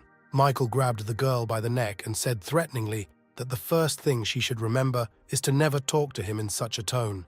He advised her, instead of worrying about him forcing them to do anything, to observe their behavior and not let them slip inside his tent. May angrily replied that no one on her team would ever do that. Contrary to her words, the girls began to surround him one by one. One of them pressed close to him and asked what kind of girls he was interested in. Even if he already had a girlfriend, she wouldn't mind becoming another one. May, watching this, tried with all her might to maintain at least a shred of self-control. But rage completely overtook her, and she began shouting at the girls, trying to reason with them. Layla approached her and said that she would give them a little freedom. Given the state of things in the changing world, it is unknown how long they will be able to live. May sighed heavily, hoping that she would not regret her decision in the future. The next day, they set up their camp. Linda informed the hero that all supplies had been counted. She then held out her hand with the colorful crystals she had found among the supplies. Michael took one of them, saying that they were full of strong energy, and some of them could even be directly converted into water. Linda said that she had heard that if an ordinary person absorbed some of the energy from it, they could become awakened. Having said this, she asked if she too could become awakened with the help of the crystal. The hero shook his head and replied that the crystals that Linda was holding did not have pure energy and could harm her body, and they should wait a little. The girl lowered her head in disappointment. Michael patted her head soothingly, telling her not to be upset. Afterwards, he said that he would help her become awakened as soon as he found a suitable crystal. Smiling, she replied that she believed him. At that moment, May appeared and said that everyone had already gathered and was waiting for his orders. A moment later, the others appeared behind her and unanimously said that they were ready to carry out any order. Smiling, he told them to be ready to hear his first order. Afterwards, he ordered them to eat well and rest. They clearly didn't expect something like this. But a moment later, the girls were already joyfully shouting praises to their new commander. After some time, everyone was actively preparing food. The girls were looking forward to the moment when they could finally eat delicious food. A dispute flared up between them about what exactly this porridge was made from. A little later, Linda approached them, saying that everything should be ready and they could start eating. After her words, they happily grabbed their plates. One of them nervously touched the lid, slowly removing it. Everyone looked inside at the same time to find out what was inside. They were very surprised when they saw real steamed rice in the pan. The girls almost cried with happiness, because only the mayor of the city could have such a diet. They haven't eaten something like this since before the apocalypse began. The girls threw their plates aside, grabbing the porridge straight from the pan.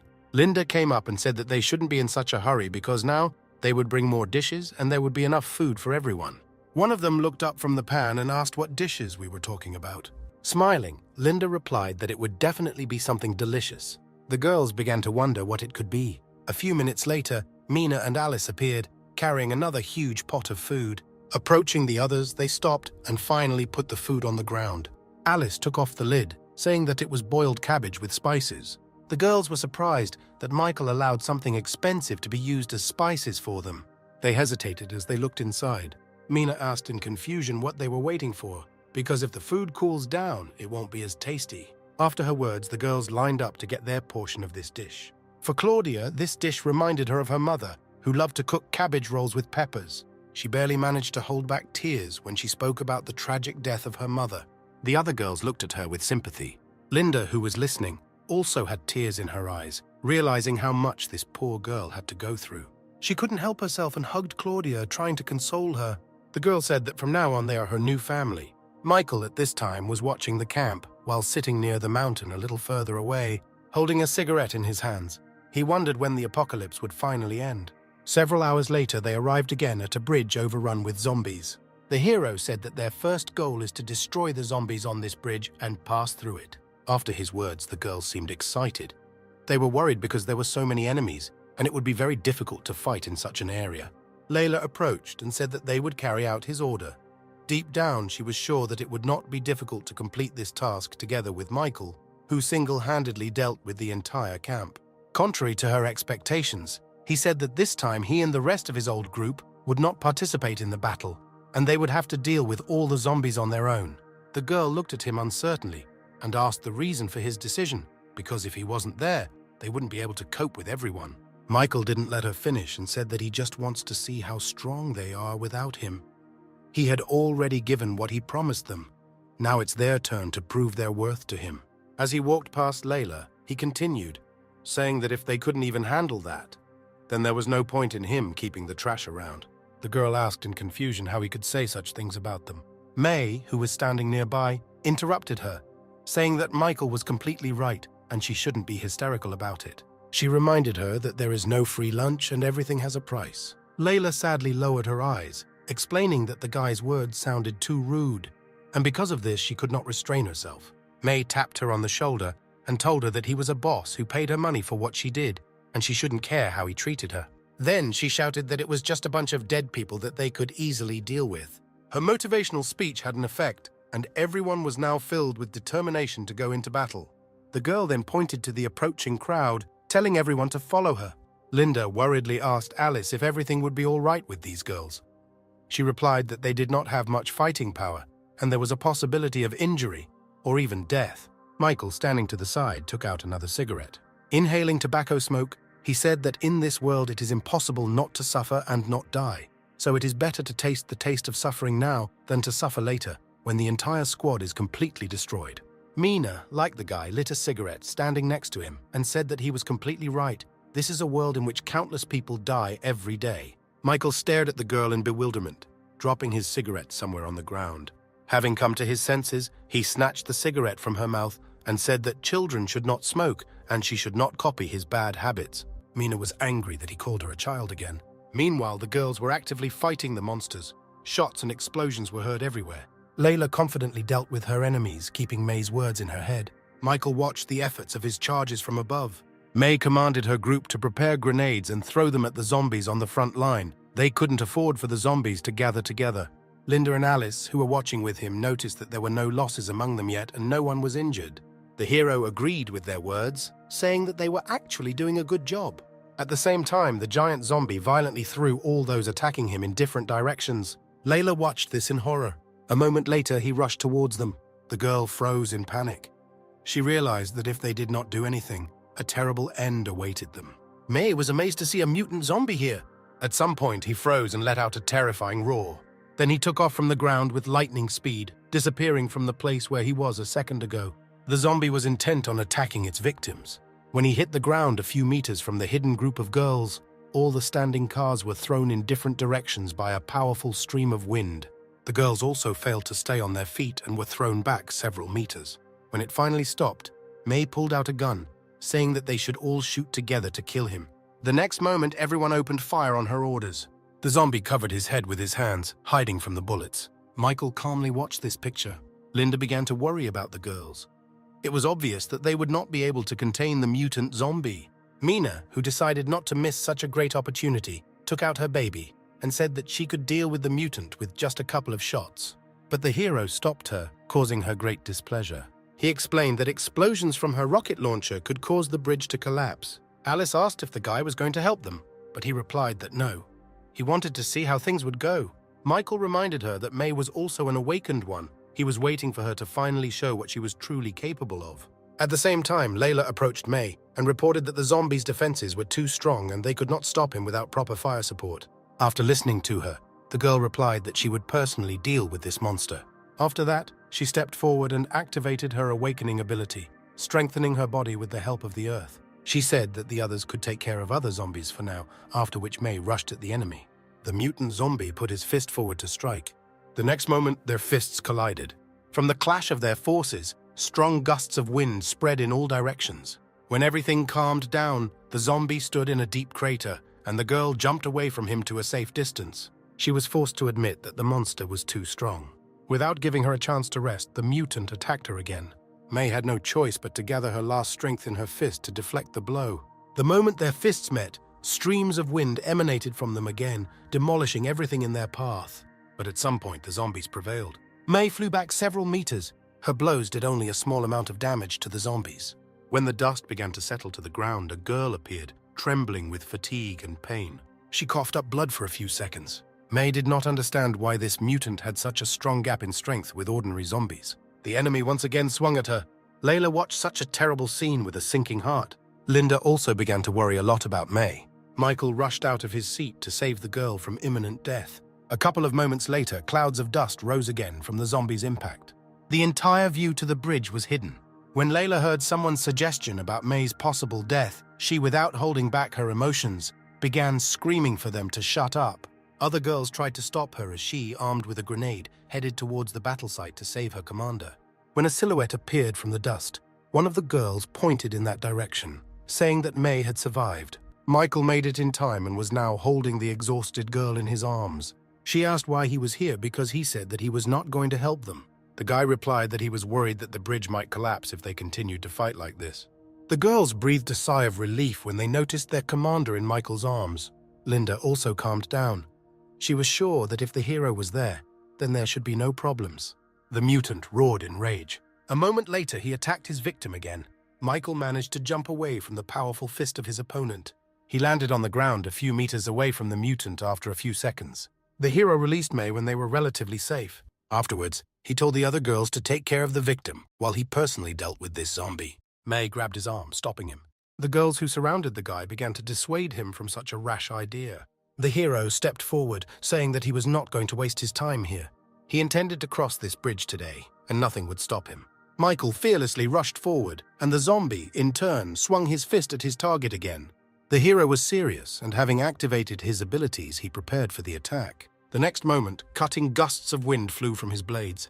The mutant zombie could not withstand such a powerful attack, and was seriously injured. Unable to do anything, he flew several meters in the air. After that, he fell face down on the ground. Michael returned to the girls, saying that the zombie had been eliminated, and the girls just had to deal with the small zombies as quickly as possible. They were amazed that May almost died in a fight with this mutant, but he could not withstand even one blow from Michael.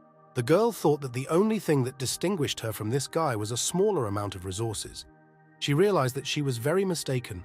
There was simply an insurmountable gap between their combat skills. When the hero noticed that the girls did not even move after his order, he asked why they were still here when they were ordered to immediately get rid of the remaining enemies. Layla was the first to pull herself together and took further command, leading the girls with her. Shooting resumed on the bridge again. Gradually, the zombie corpses became more and more numerous. Michael, who returned to the role of observer, told the girls to scatter the corpses among the cars so that nothing would interfere with their passage. As he lit another cigarette, he thought that after they crossed this bridge, they would need to travel several hundred kilometers more to finally get to the research laboratory. May approached him and apologetically said that they had not coped with the task assigned to him, and if he wanted to terminate their contract, she would not object. Smiling, he handed the girl a piece of paper with content unknown to her. Taking the paper in her hands, May asked if this was confirmation of the end of their cooperation. But when she read the 10-year employment contract offered to her, she froze in amazement with tears in her eyes. She asked why he offered them something like that. Michael replied that they passed his test. A few hours later, the sun began to sink lower and lower above the horizon. Zombies were scurrying around the city. They stubbornly moved towards their victims. As soon as Michael's team stumbled upon them, bullets immediately began to rain from the pistols. The truck raced through the streets, destroying zombies one by one.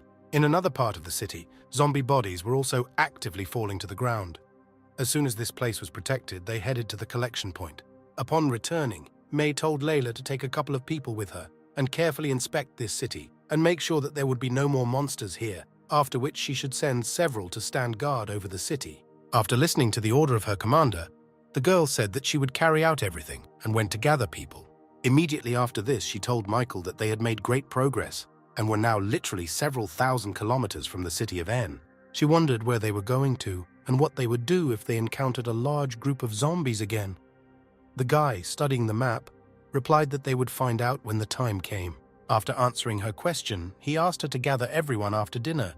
He wanted to say something. May was annoyed by his attitude. Linda, who noticed the girl's condition, approached her, saying that she should not worry, because Michael is not one of those who achieves his goal at the cost of the lives of his team members. May sighed heavily after her words. She said that she is worried that because they move long distances, the risk of encountering all sorts of danger becomes higher. The hero returned to the truck. He thought that after passing this city, they would reach the tiger village, after which they would finally get to the research laboratory. The guy was worried that there were more than 1,000 zombies and several dozen mutant zombies on the pass in front of the village. It was there that he had lost a good half of his elite soldiers in the past. Throwing his head back, he decided he needed to find another way. Suddenly, there was a noise outside. Layla, who had been sent on reconnaissance missions, came running back shouting that she had urgent news. Worried, May asked what happened. The girl began to say that they noticed a large group of zombies not far from the city. Their total number was more than 20,000, which included mutant zombies. May was shocked by what she heard and said that she would immediately inform Michael about this, but he was already approaching them, telling her that he was already aware of everything that was happening. The hero did not understand why the number of zombies increased so sharply, especially since in his past they were much further from this city. May said that it was too dangerous here and they urgently needed to find another place to rest. The hero replied that they could leave today, but return here tomorrow. He intended to get to the right place, breaking through all this crowd. The girls looked at him in horror after he said this. May asked if he was joking, because there are thousands of zombies there that they definitely won't be able to deal with and will simply die. Michael looked at her warningly, asking who was in charge here. She said that she knows that he is the boss here, but this does not give him the right to send them to certain death. Alice approached the guy and tried to calm him down, saying that May had simply succumbed to her emotions. Mina supported her, asking her not to be angry with this girl. He glared at May for a few seconds before saying that this was the last time he would show her mercy. But if she dares to contradict him again, the guy promised to strip her naked and hang her up by her arms and begin to beat her. Resigned to the fact that they could not avoid meeting zombies, she asked him what his plan was, saying that there were too few of them for something like that, and their cars would be destroyed by zombies. He took out a rolled-up sheet of paper and said that he was confident in what he was doing. Then he handed the paper to May, saying that they need to convert the machines according to this drawing, after which the zombies will not be able to stop them. The girl doubtfully unfolded the drawing. However, when she saw the contents, she was very surprised. The girls could not even imagine that it was possible to convert their cars in such a way. They looked at Michael with admiration, asking where he got these drawings. The guy replied that this is not so important. Now they need to prepare materials and begin re-equipment. May said that these blueprints are really good. They can even transform the truck discovered a few days ago and use it as a vanguard. After a pause, she continued, saying that the truck driver would be in great danger. Michael nodded, confirming her train of thought, which was exactly what he wanted to tell them. The hero said that he needed a fearless warrior who would clear the road with an updated truck. Panic began to arise among the girls. They were fully aware of the danger looming over them. May stood on the sidelines, weighing the pros and cons. A moment later, she shouted for everyone to be quiet. She stepped forward, saying that those who undermine the morale of the entire squad will be expelled immediately. The hero, who watched this, thought that although she sometimes contradicts him, at such moments she can be very useful. The girl offered to become a truck driver herself, but the guy replied that she was a combat commander, and if she became a driver, they would suffer losses. May tried to object, but Layla beat her to it, offering her candidacy for the driver's seat. The commander immediately objected, explaining that the girl was not that strong in battle, and if she was surrounded by zombies, she would not even be able to defend herself. Layla argued that her driving skill is the best in the squad. Michael watched their argument. When his patience began to reach a critical minimum, he intervened, trying to calm the girls down. He said that Layla would be the one to drive the truck. He would help clear the way by sitting on the roof of the vehicle, and May would be in charge of coordinating the fighting. Then he took out the crystals, saying that he would give them to the driver as a reward. If she died in battle, he would give an additional 5 crystals to those whom she named now. But the girl refused, saying that there was no need for this. If he had not saved her that day, she would have been dead long ago. Michael did not listen to the end of her revelation and simply handed her the crystals. The other girls were amazed that he would give something like that as a reward. Hearing their conversations, the hero said that he would not allow his team members to die in vain, but they must work off everything he gives them as a reward. Those who want to get something for nothing can immediately leave his squad. He offered them one last chance to leave before they moved on, overcoming the crowd of zombies. The girls could safely return back to the city they had recently left, taking with them food and ammunition along with transport. May, standing behind him, told him that they could leave without her consent, but in the future they should not turn to her for any help. Afterwards, everyone immediately fell silent, pondering Michael's words. A few minutes later, they said that they were not going to retreat and would carry out any order. After that, he told them to start re-equipping the cars. They will move out tomorrow at 10 o'clock in the morning. Sometime later, the work was in full swing. May noticed all the shortcomings and said what exactly needed to be corrected. One of the girls said that this time, May herself was mistaken, because the installation of this part should be different. But Claudia, standing next to her, objected, saying that she could not be mistaken, because the commander supervises them strictly in accordance with the description. May again tried to delve into the drawing and check whether she could have made a mistake, but the noise from their arguments distracted her greatly, and the girl asked them to shut up. Otherwise, they would do the re-equipment on their own without her participation. After her words, they began to say that they could not do it themselves and did not understand the drawing at all. When one of the girls suggested asking Michael for help, May said that he would not solve all their problems if they were not able to cope with the task on their own. There would be no reason for him to keep someone so useless next to him. The hero who approached from behind told her to stop blaming them, while she herself was holding the drawing on the wrong side. Afterwards, he took the paper from her, saying that he would do it himself. The other girls started laughing at her, making her blush in shame. While the girls stood aside, Michael was already hard at work. Sometime later, he wiped the sweat from his forehead with relief, saying that everything was ready. The girls exclaimed joyfully when they saw the updated truck in front of them. They looked at the guy with admiration, saying that he had no equal in anything. He smiled and said that now they could make a fire and cook dinner. Alice came up and said that she had checked the shops in the area and found a lot of different things, and suggested that they split up and look for supplies in this city, because there are a lot of buildings in this city. Michael approved of her proposal. Then he turned to the entire squad, telling them to split into several groups and go in search of food. The girls were already imagining how much food they would bring and receive praise from the hero. Sometime later, Michael and his group entered one of the stores. Linda said it was similar to where they first met each other. Embarrassed, she began to remember the events of that day. Intervening, Mina stood between them, telling them to stop talking about the past. She reminded them that they did not come here to coo to each other, but to look for food. After her words, Linda immediately went looking for food. Michael followed the girl with his eyes, thinking about how it would be nice to marry her. She was the only one of all who spent the most time with him. Suddenly, she returned screaming that she had found sausages. She was surrounded by Mina and Alice. They did not believe that they had actually managed to find something like that. Afterwards, Mina pointed to the other shelves, saying that they should collect everything to the maximum. A couple of minutes later, she happily reported that she had found a whole box of instant noodles. Alice boasted that she had found canned pork and biscuits. Suddenly, May approached them and said with a malicious smile that they would never guess what exactly she found. Opening the box she was holding in her hands, everyone saw there were various spices that were very difficult to get in their modern world. The girls looked at it all with eyes full of surprise. Satisfied, Mina looked towards the hero, asking what he found. He replied that there was nothing interesting, just a couple of useless things that he was going to throw away. But she didn't believe him and set out to check his find, but the guy grabbed the box and dodged her tenacious hands, telling her not to come near him. But the girl did not give up, and the next moment there was a roar and a column of dust rose into the air. Mina was sitting on the back of the lying guy.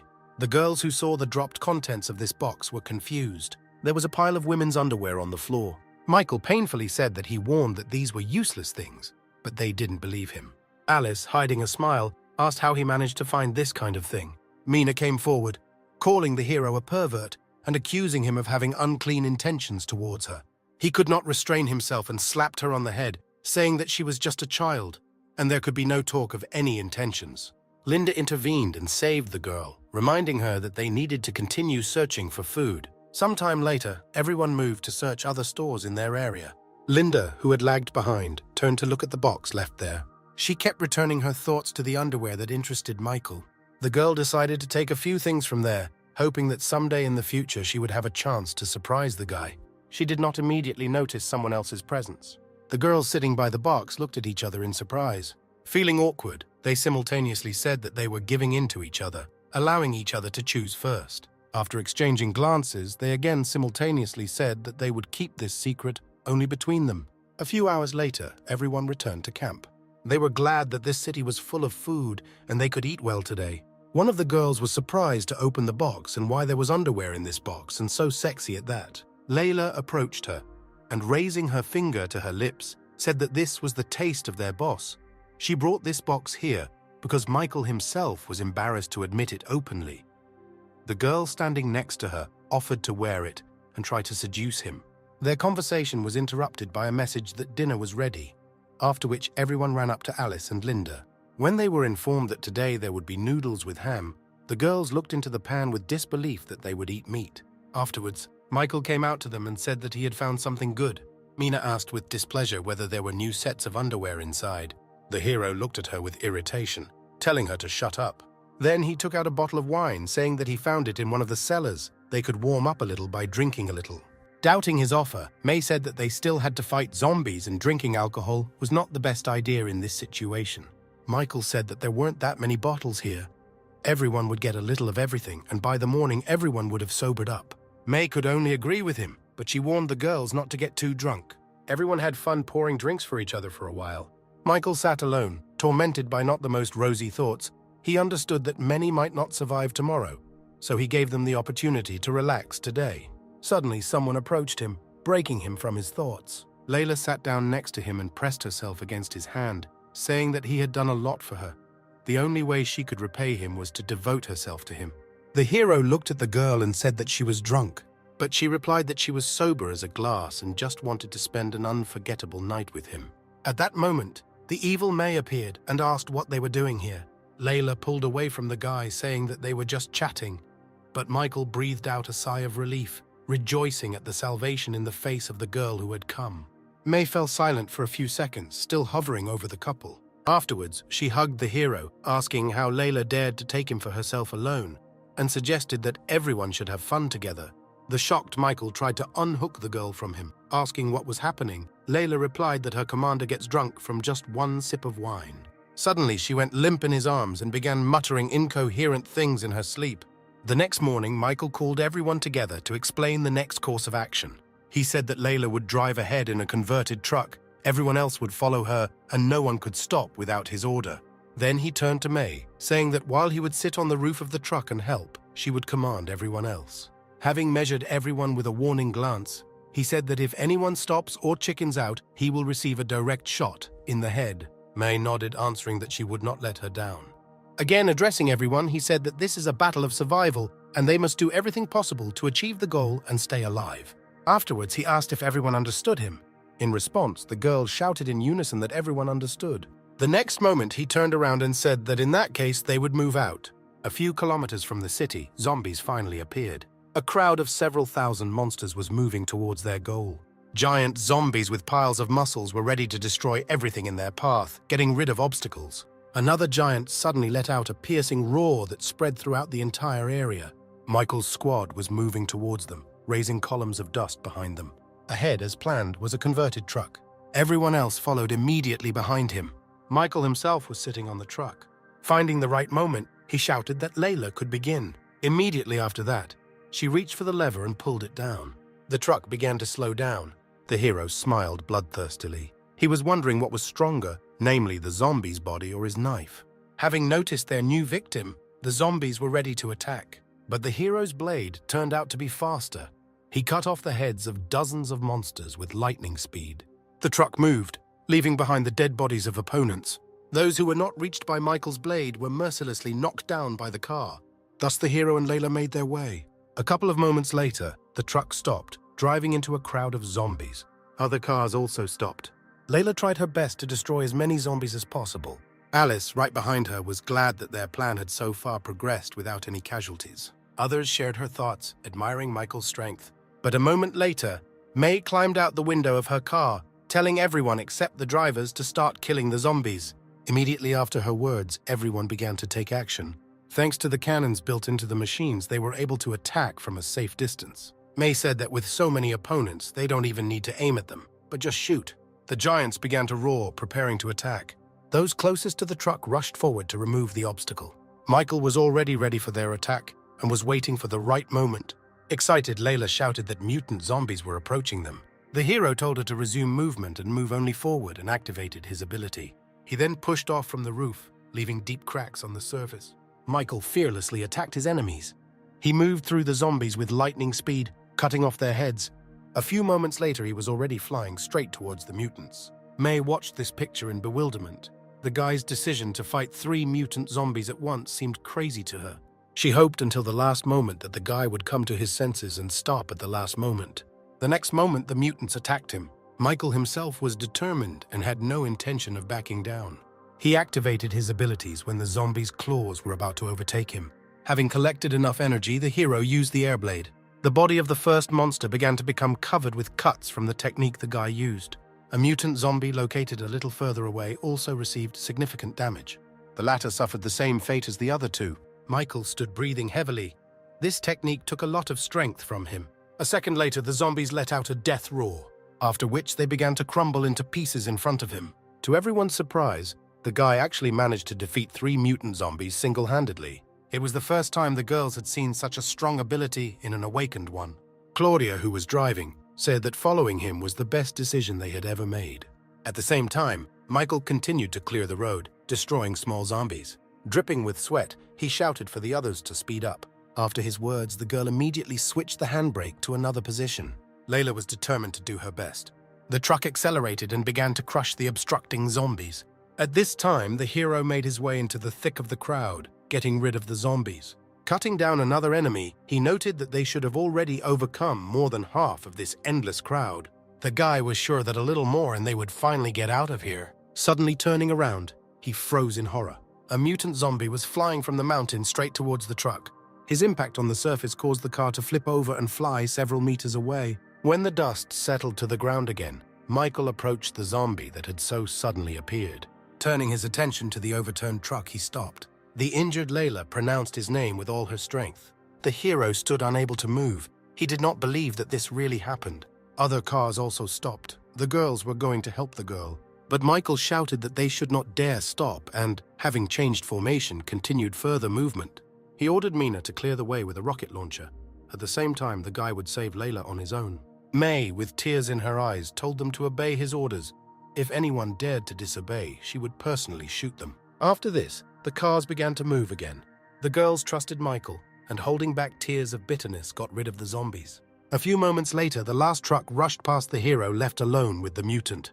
Having rushed forward, Mina opened the hatch of her car, transferring control to her partner. Once outside, she smiled and aimed her rocket launcher at the enemies. The next moment, she pulled the trigger. Immediately after this, a powerful charge was fired. The explosion that rang out destroyed zombies within a radius of several kilometers. The girl was pleased with the result. She regretted that her strength was not enough to use this weapon more often than she would like. The girls managed to move on. Alice hoped that Michael would make it out alive with Layla. At the same time, the hero rushed at the mutant.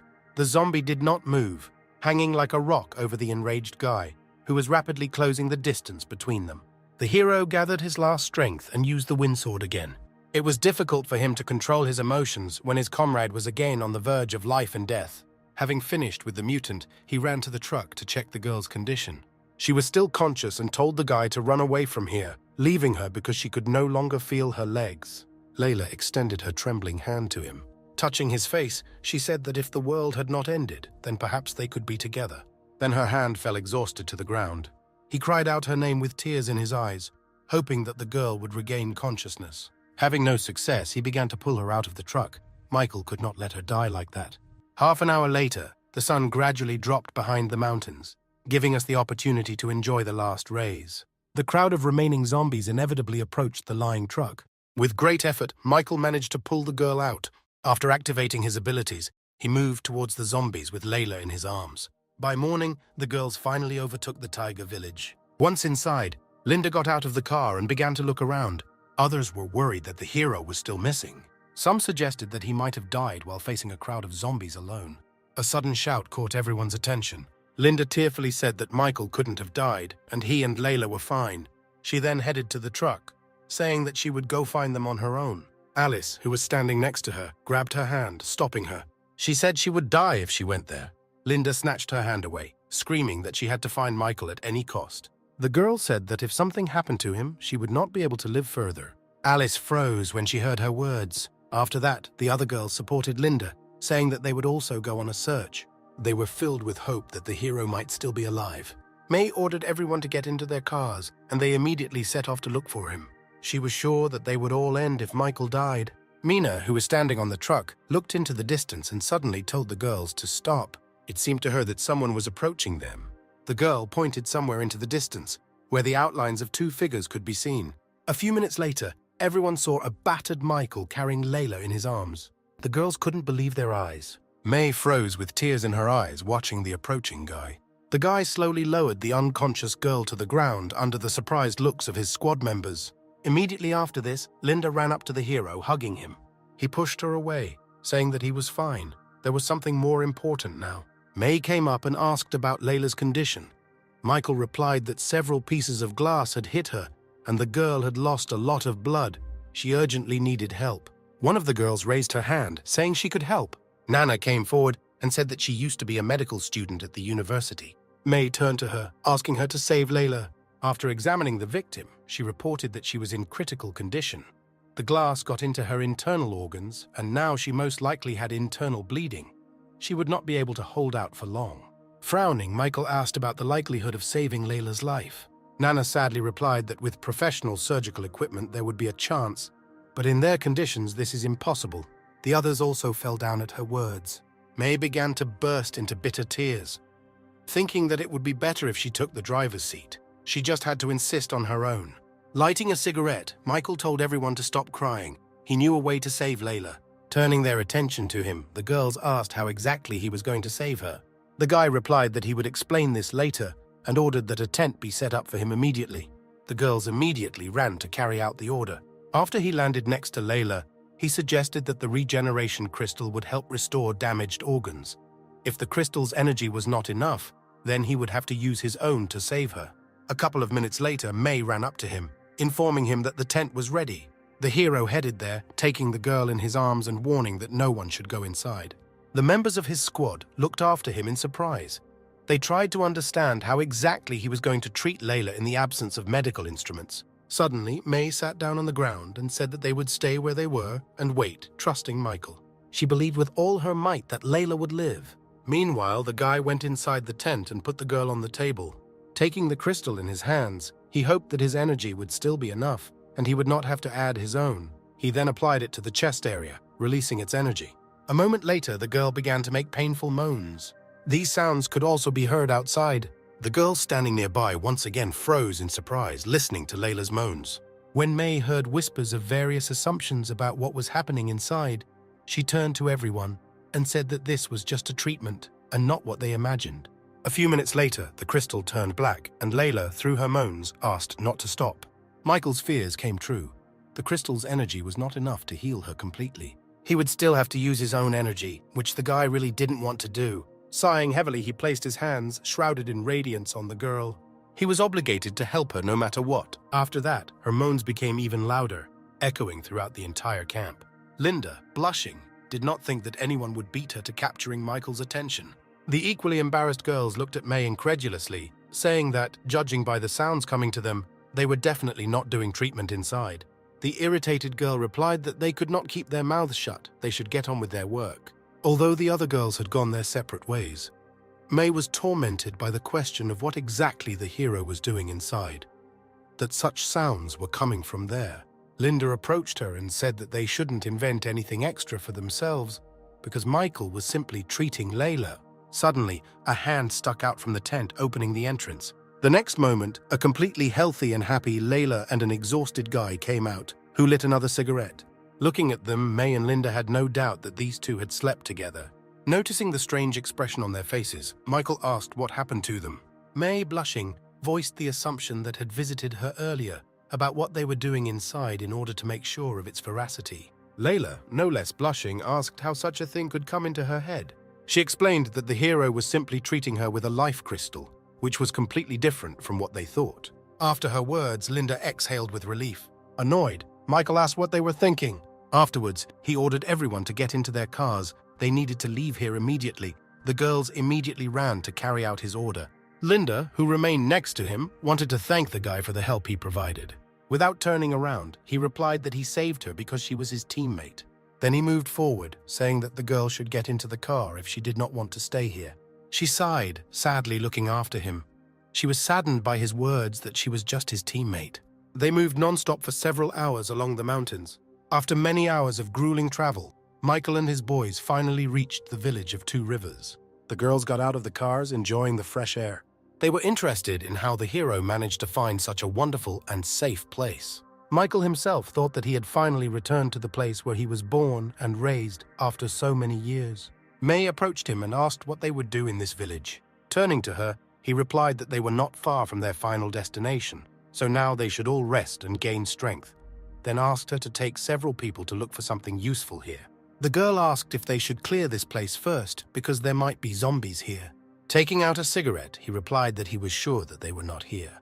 The reason why the guy was sure of this was the fact that he personally killed all the inhabitants of this village. Looking at the retreating girls, the hero decided to visit the graves of his grandfather and grandmother.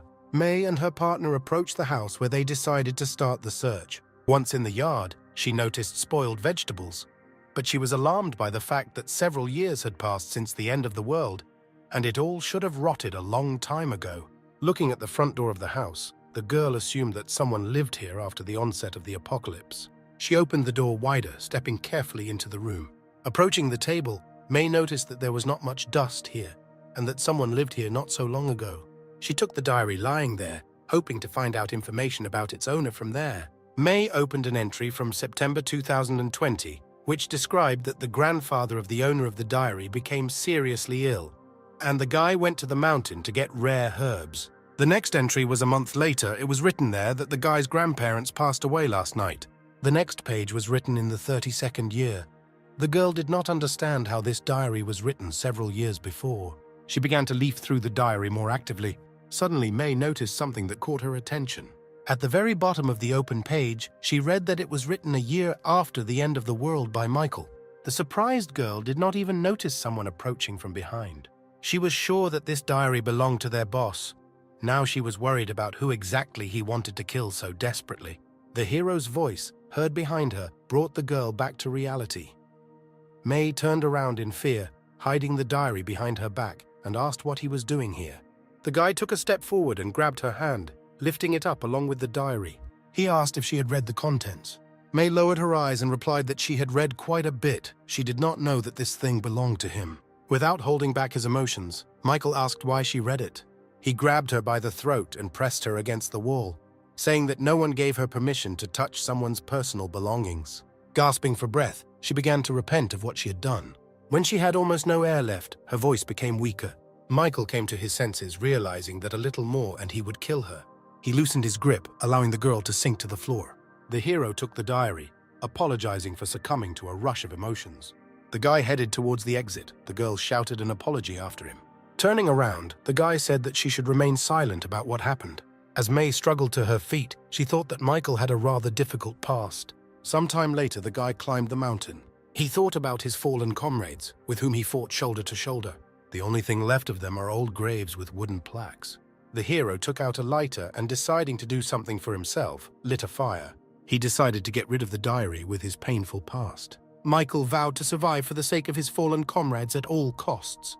Suddenly, someone approached him from behind. Noticing someone else's presence, he took out his blade, asking who was there. It turned out to be a girl from his squad. Anna said she saw him going up the mountain and followed him, because she was worried that something might happen to the guy. Lowering his weapon, he replied that he was fine and the girl could come back. When he turned around, Anna grabbed his hand, saying that all these days they had been very happy thanks to him and she would like to repay the guy properly for this. Michael pulled his hand away and replied that they would talk about everything when they returned to the camp. It was not safe here. She stood still, looking at the retreating back of the hero. The girl did not understand why he did not give in to temptation, because she even used the perfume she had found earlier. Suddenly, a wild boar appeared behind her. The girl fell to the ground in fear and began to call Michael for help. Just as the animal was about to pounce on her, she closed her eyes in horror. The guy managed to save the girl at the last moment. A moment later, the boar fell to the ground dead. The hero told the girl not to use this perfume anymore because zombie animals have a heightened sense of smell, and the smell of perfume only provokes them. Then he ordered her to go get someone, and they took the dead carcass to the camp. In the evening of the same day, everyone had a feast, preparing many meat dishes. May approached Michael, saying that the boar's meat could be traded for many valuable goods in the city, and he shouldn't have allowed them to use it as dinner. He replied that they deserved it, because they had been through a lot in the last few days, after which he asked not to disturb him because he was going to go to bed. Anna saw the guy heading into one of the houses and decided that this was her chance. Finding himself alone, the hero lost track of time as he emptied another bottle of alcohol. He was still tormented by thoughts of his fallen comrades and relatives. Suddenly, the door to the room opened. The girl, frozen on the threshold, asked if she could come in. The intoxicated guy asked who it was. Ignoring his question, Anna came in and said that she couldn't sleep at night, so she came here. Michael called her over, saying they could have a drink together. The girl replied that she did not drink, but he pulled her hand, telling her that everything was okay. Having sat Anna on his lap, the hero said that he had never drunk before either. The girl should just try it to get used to the taste of alcohol.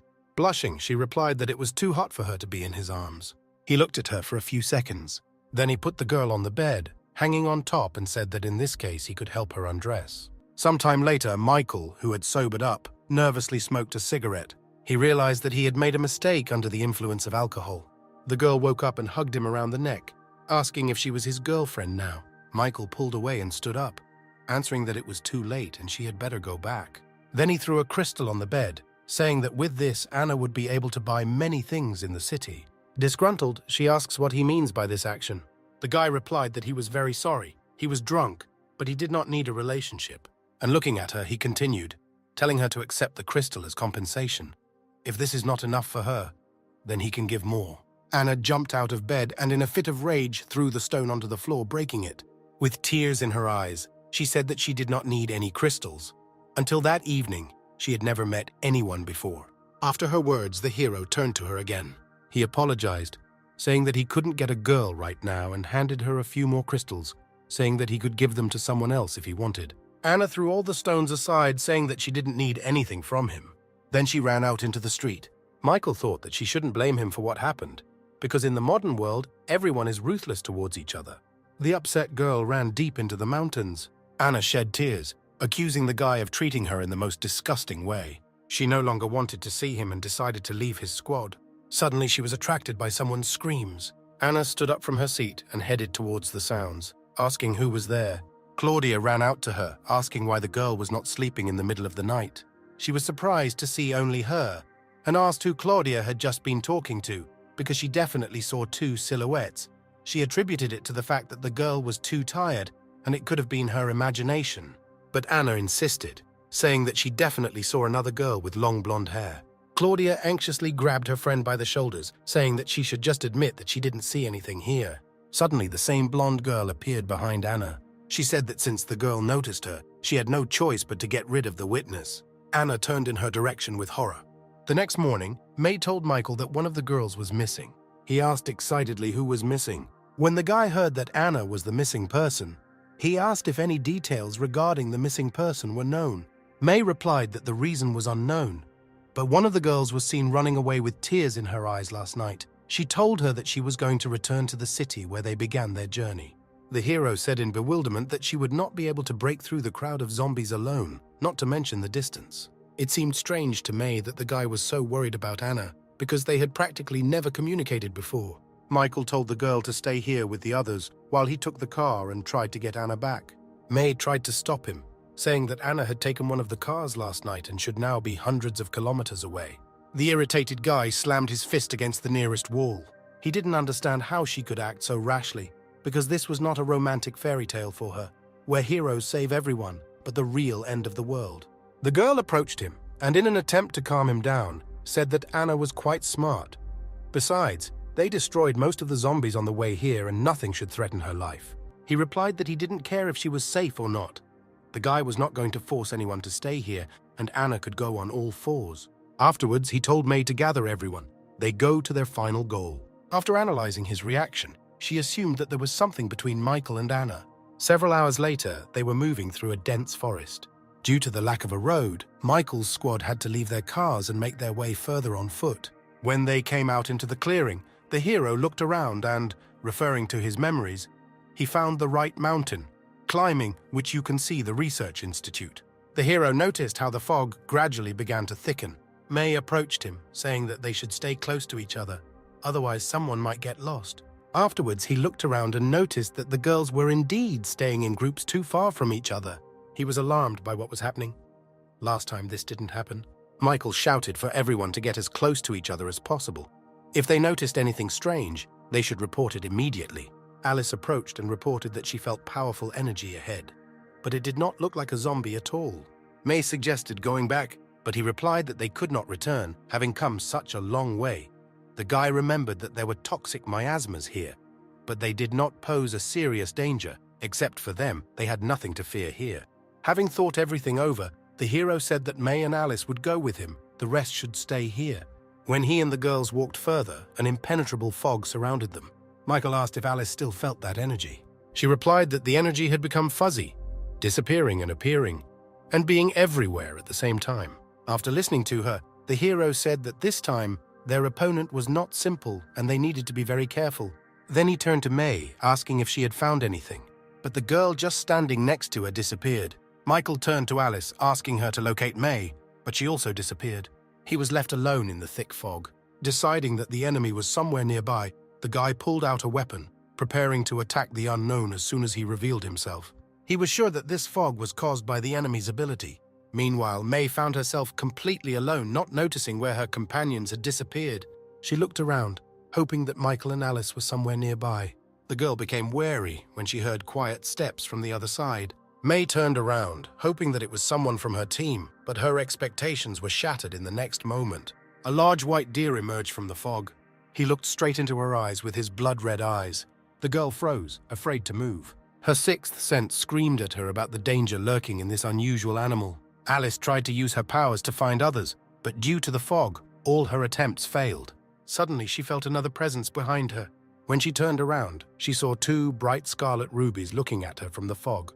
The girl tried to understand what was happening, but the next moment a deer came out to her. After analyzing the incident, Michael theorized that the fog might be interfering with his ability to see, hear, and smell. He was obliged to find the one who used this technique, otherwise his companions might be in danger. However, what he saw in front of him the next moment surprised him. A white deer came out to him, enveloped in a scarlet light, the same as his eyes. Michael decided not to act recklessly in attacking the creature. However, a couple of seconds later, his consciousness was taken under control. The hero threw all his weapons to the ground. He slowly began to approach the deer, attracted by such a beautiful light that emanated from the animal. The deer itself stood motionless, patiently waiting for the victim to approach him. A moment later, it opened its mouth, intending to bite the guy, but Michael dodged and grabbed him by the horns. It was not difficult for the hero to throw off the control of the animal. It was the first time he had seen zombie animals possess such abilities. The animal tried to escape from the guy's grasp. Michael noted that although the deer had mutated, it was still physically weak. The next moment, the guy attacked the animal with his blade. Immediately after this, the fog cleared a little. Michael assumed that there must be other mutated deer nearby. He began to move deeper. The guy noticed that although the fog prevented him from feeling, he could feel the sound reflecting from the ground. Therefore, the hero decided to use vibration to detect all enemies. His idea worked, and the guy managed to discover the enemy's location. He immediately went there. At the same time, Alice, like Michael earlier, succumbed to mind control and approached the monster. Suddenly, she felt a vibration. The girl regained consciousness, not understanding what was happening here. The deer did not want to miss its prey and opened its mouth, attacking the girl. Alice jumped back, overcome with horror. Michael, who appeared at the last moment, killed the animal, saving the girl. He then turned around and asked if she was okay. Alice replied that she was fine, but May was in danger and they should help her as soon as possible. Smiling, he said that May has the ability of stone skin, and these deer will not be able to do anything to her. Confirming his words, the next moment a girl came out to them, joyfully saying that they would have venison for dinner today. Alice and the hero looked in surprise towards the approaching May. She actively talked about how the monster tried to bite her, but because of her ability he was unable to do it. Then she simply beat the animal to death. Michael praised the girl for managing to cope on her own. A few hours later, when the sun had already begun to disappear behind the horizon, they finally climbed the mountain from where they could see the city. To the hero's surprise, there was no poisonous air this time, which made his task much easier. One of the tall structures with a crystal on top was surrounded by thousands of zombies. May pointed to this building and asked if it was the place Michael wanted to go to so badly. He nodded. The hero assumed that some secrets must be kept inside. He would be able to find out who and why sent him into the past for a short moment. The guy ordered the girls to call everyone else here. They must get inside that building at any cost. Sometime later, Michael's squad began to actively destroy zombies. Deafening explosions were heard everywhere. The machines moved forward unhindered towards their goal. Mina was glad that she finally got to have a lot of fun with her rocket launcher. May, who followed her, commanded the other girls. The hero said that they can leave those zombies who are in front of him. He then took out his blades, gathering energy. The next moment, he jumped out of his seat. Michael flashed over dozens of corpses with lightning speed, moving towards his opponents. The hero easily made his way through this crowd. Alice shouted joyfully that Michael had cleared the way for them and they could move on. Sometime later, they managed to approach the institute. They stopped at the main entrance to the building. May shouted that while the hero with Linda and Alice explored the building, she and the others would deal with the remaining zombies outside. Michael told them to be careful and hide inside the building in case of danger. Once inside, the hero and his companions discovered a huge crystal. Mina, who joined them, was disappointed to come all this way for the sake of one crystal. The hero himself froze in front of him, not paying attention to the girl's words. He felt an unusual connection with this crystal. Approaching, the guy carefully touched him. After this, a strange glow began to emanate from the crystal. Michael disappeared in front of his companions, causing them bewilderment and panic. Opening his eyes, the guy found himself in a place unknown to him. Looking around, he assumed that he was inside the crystal. Suddenly, a child's voice was heard saying that the hero was finally able to get here. The next moment, a little girl appeared, saying that she had been waiting for his arrival for a long time. Michael turned in her direction, asking who she was. Smiling, the girl replied that he should not be afraid of her. As for her personality, she has many names and incarnations. In earthly myths, she is most often called Gaia, after which she said that it was she who sent him into the past for a short moment. The hero asked in disbelief why him and what her goal was. Gaia replied that she wanted to destroy all the zombies in order to restore peace and order on Earth. She sent countless people to cope with this task, but among all, Michael was the only one who managed to stay alive. Afterwards, she said that he again needed to go back in time before the apocalypse began, and his mission would be to stop the spread of the zombie virus. But this time he would not be able to go back in any of the outcomes. The guy asked what would happen to his team. The girl replied that she could protect them for a while. If he could stop the virus, then the history of the world would be rewritten and everyone would survive. Otherwise, she said that she would gradually lose her power and the whole world would end. Gaia said that everything depends only on him and she is not going to force him. The next moment, a sphere appeared in front of him. He was informed that if he touched it, he would be sent to the past and would be able to change everything. If not, then he would remain in this reality to live out his life with the zombies.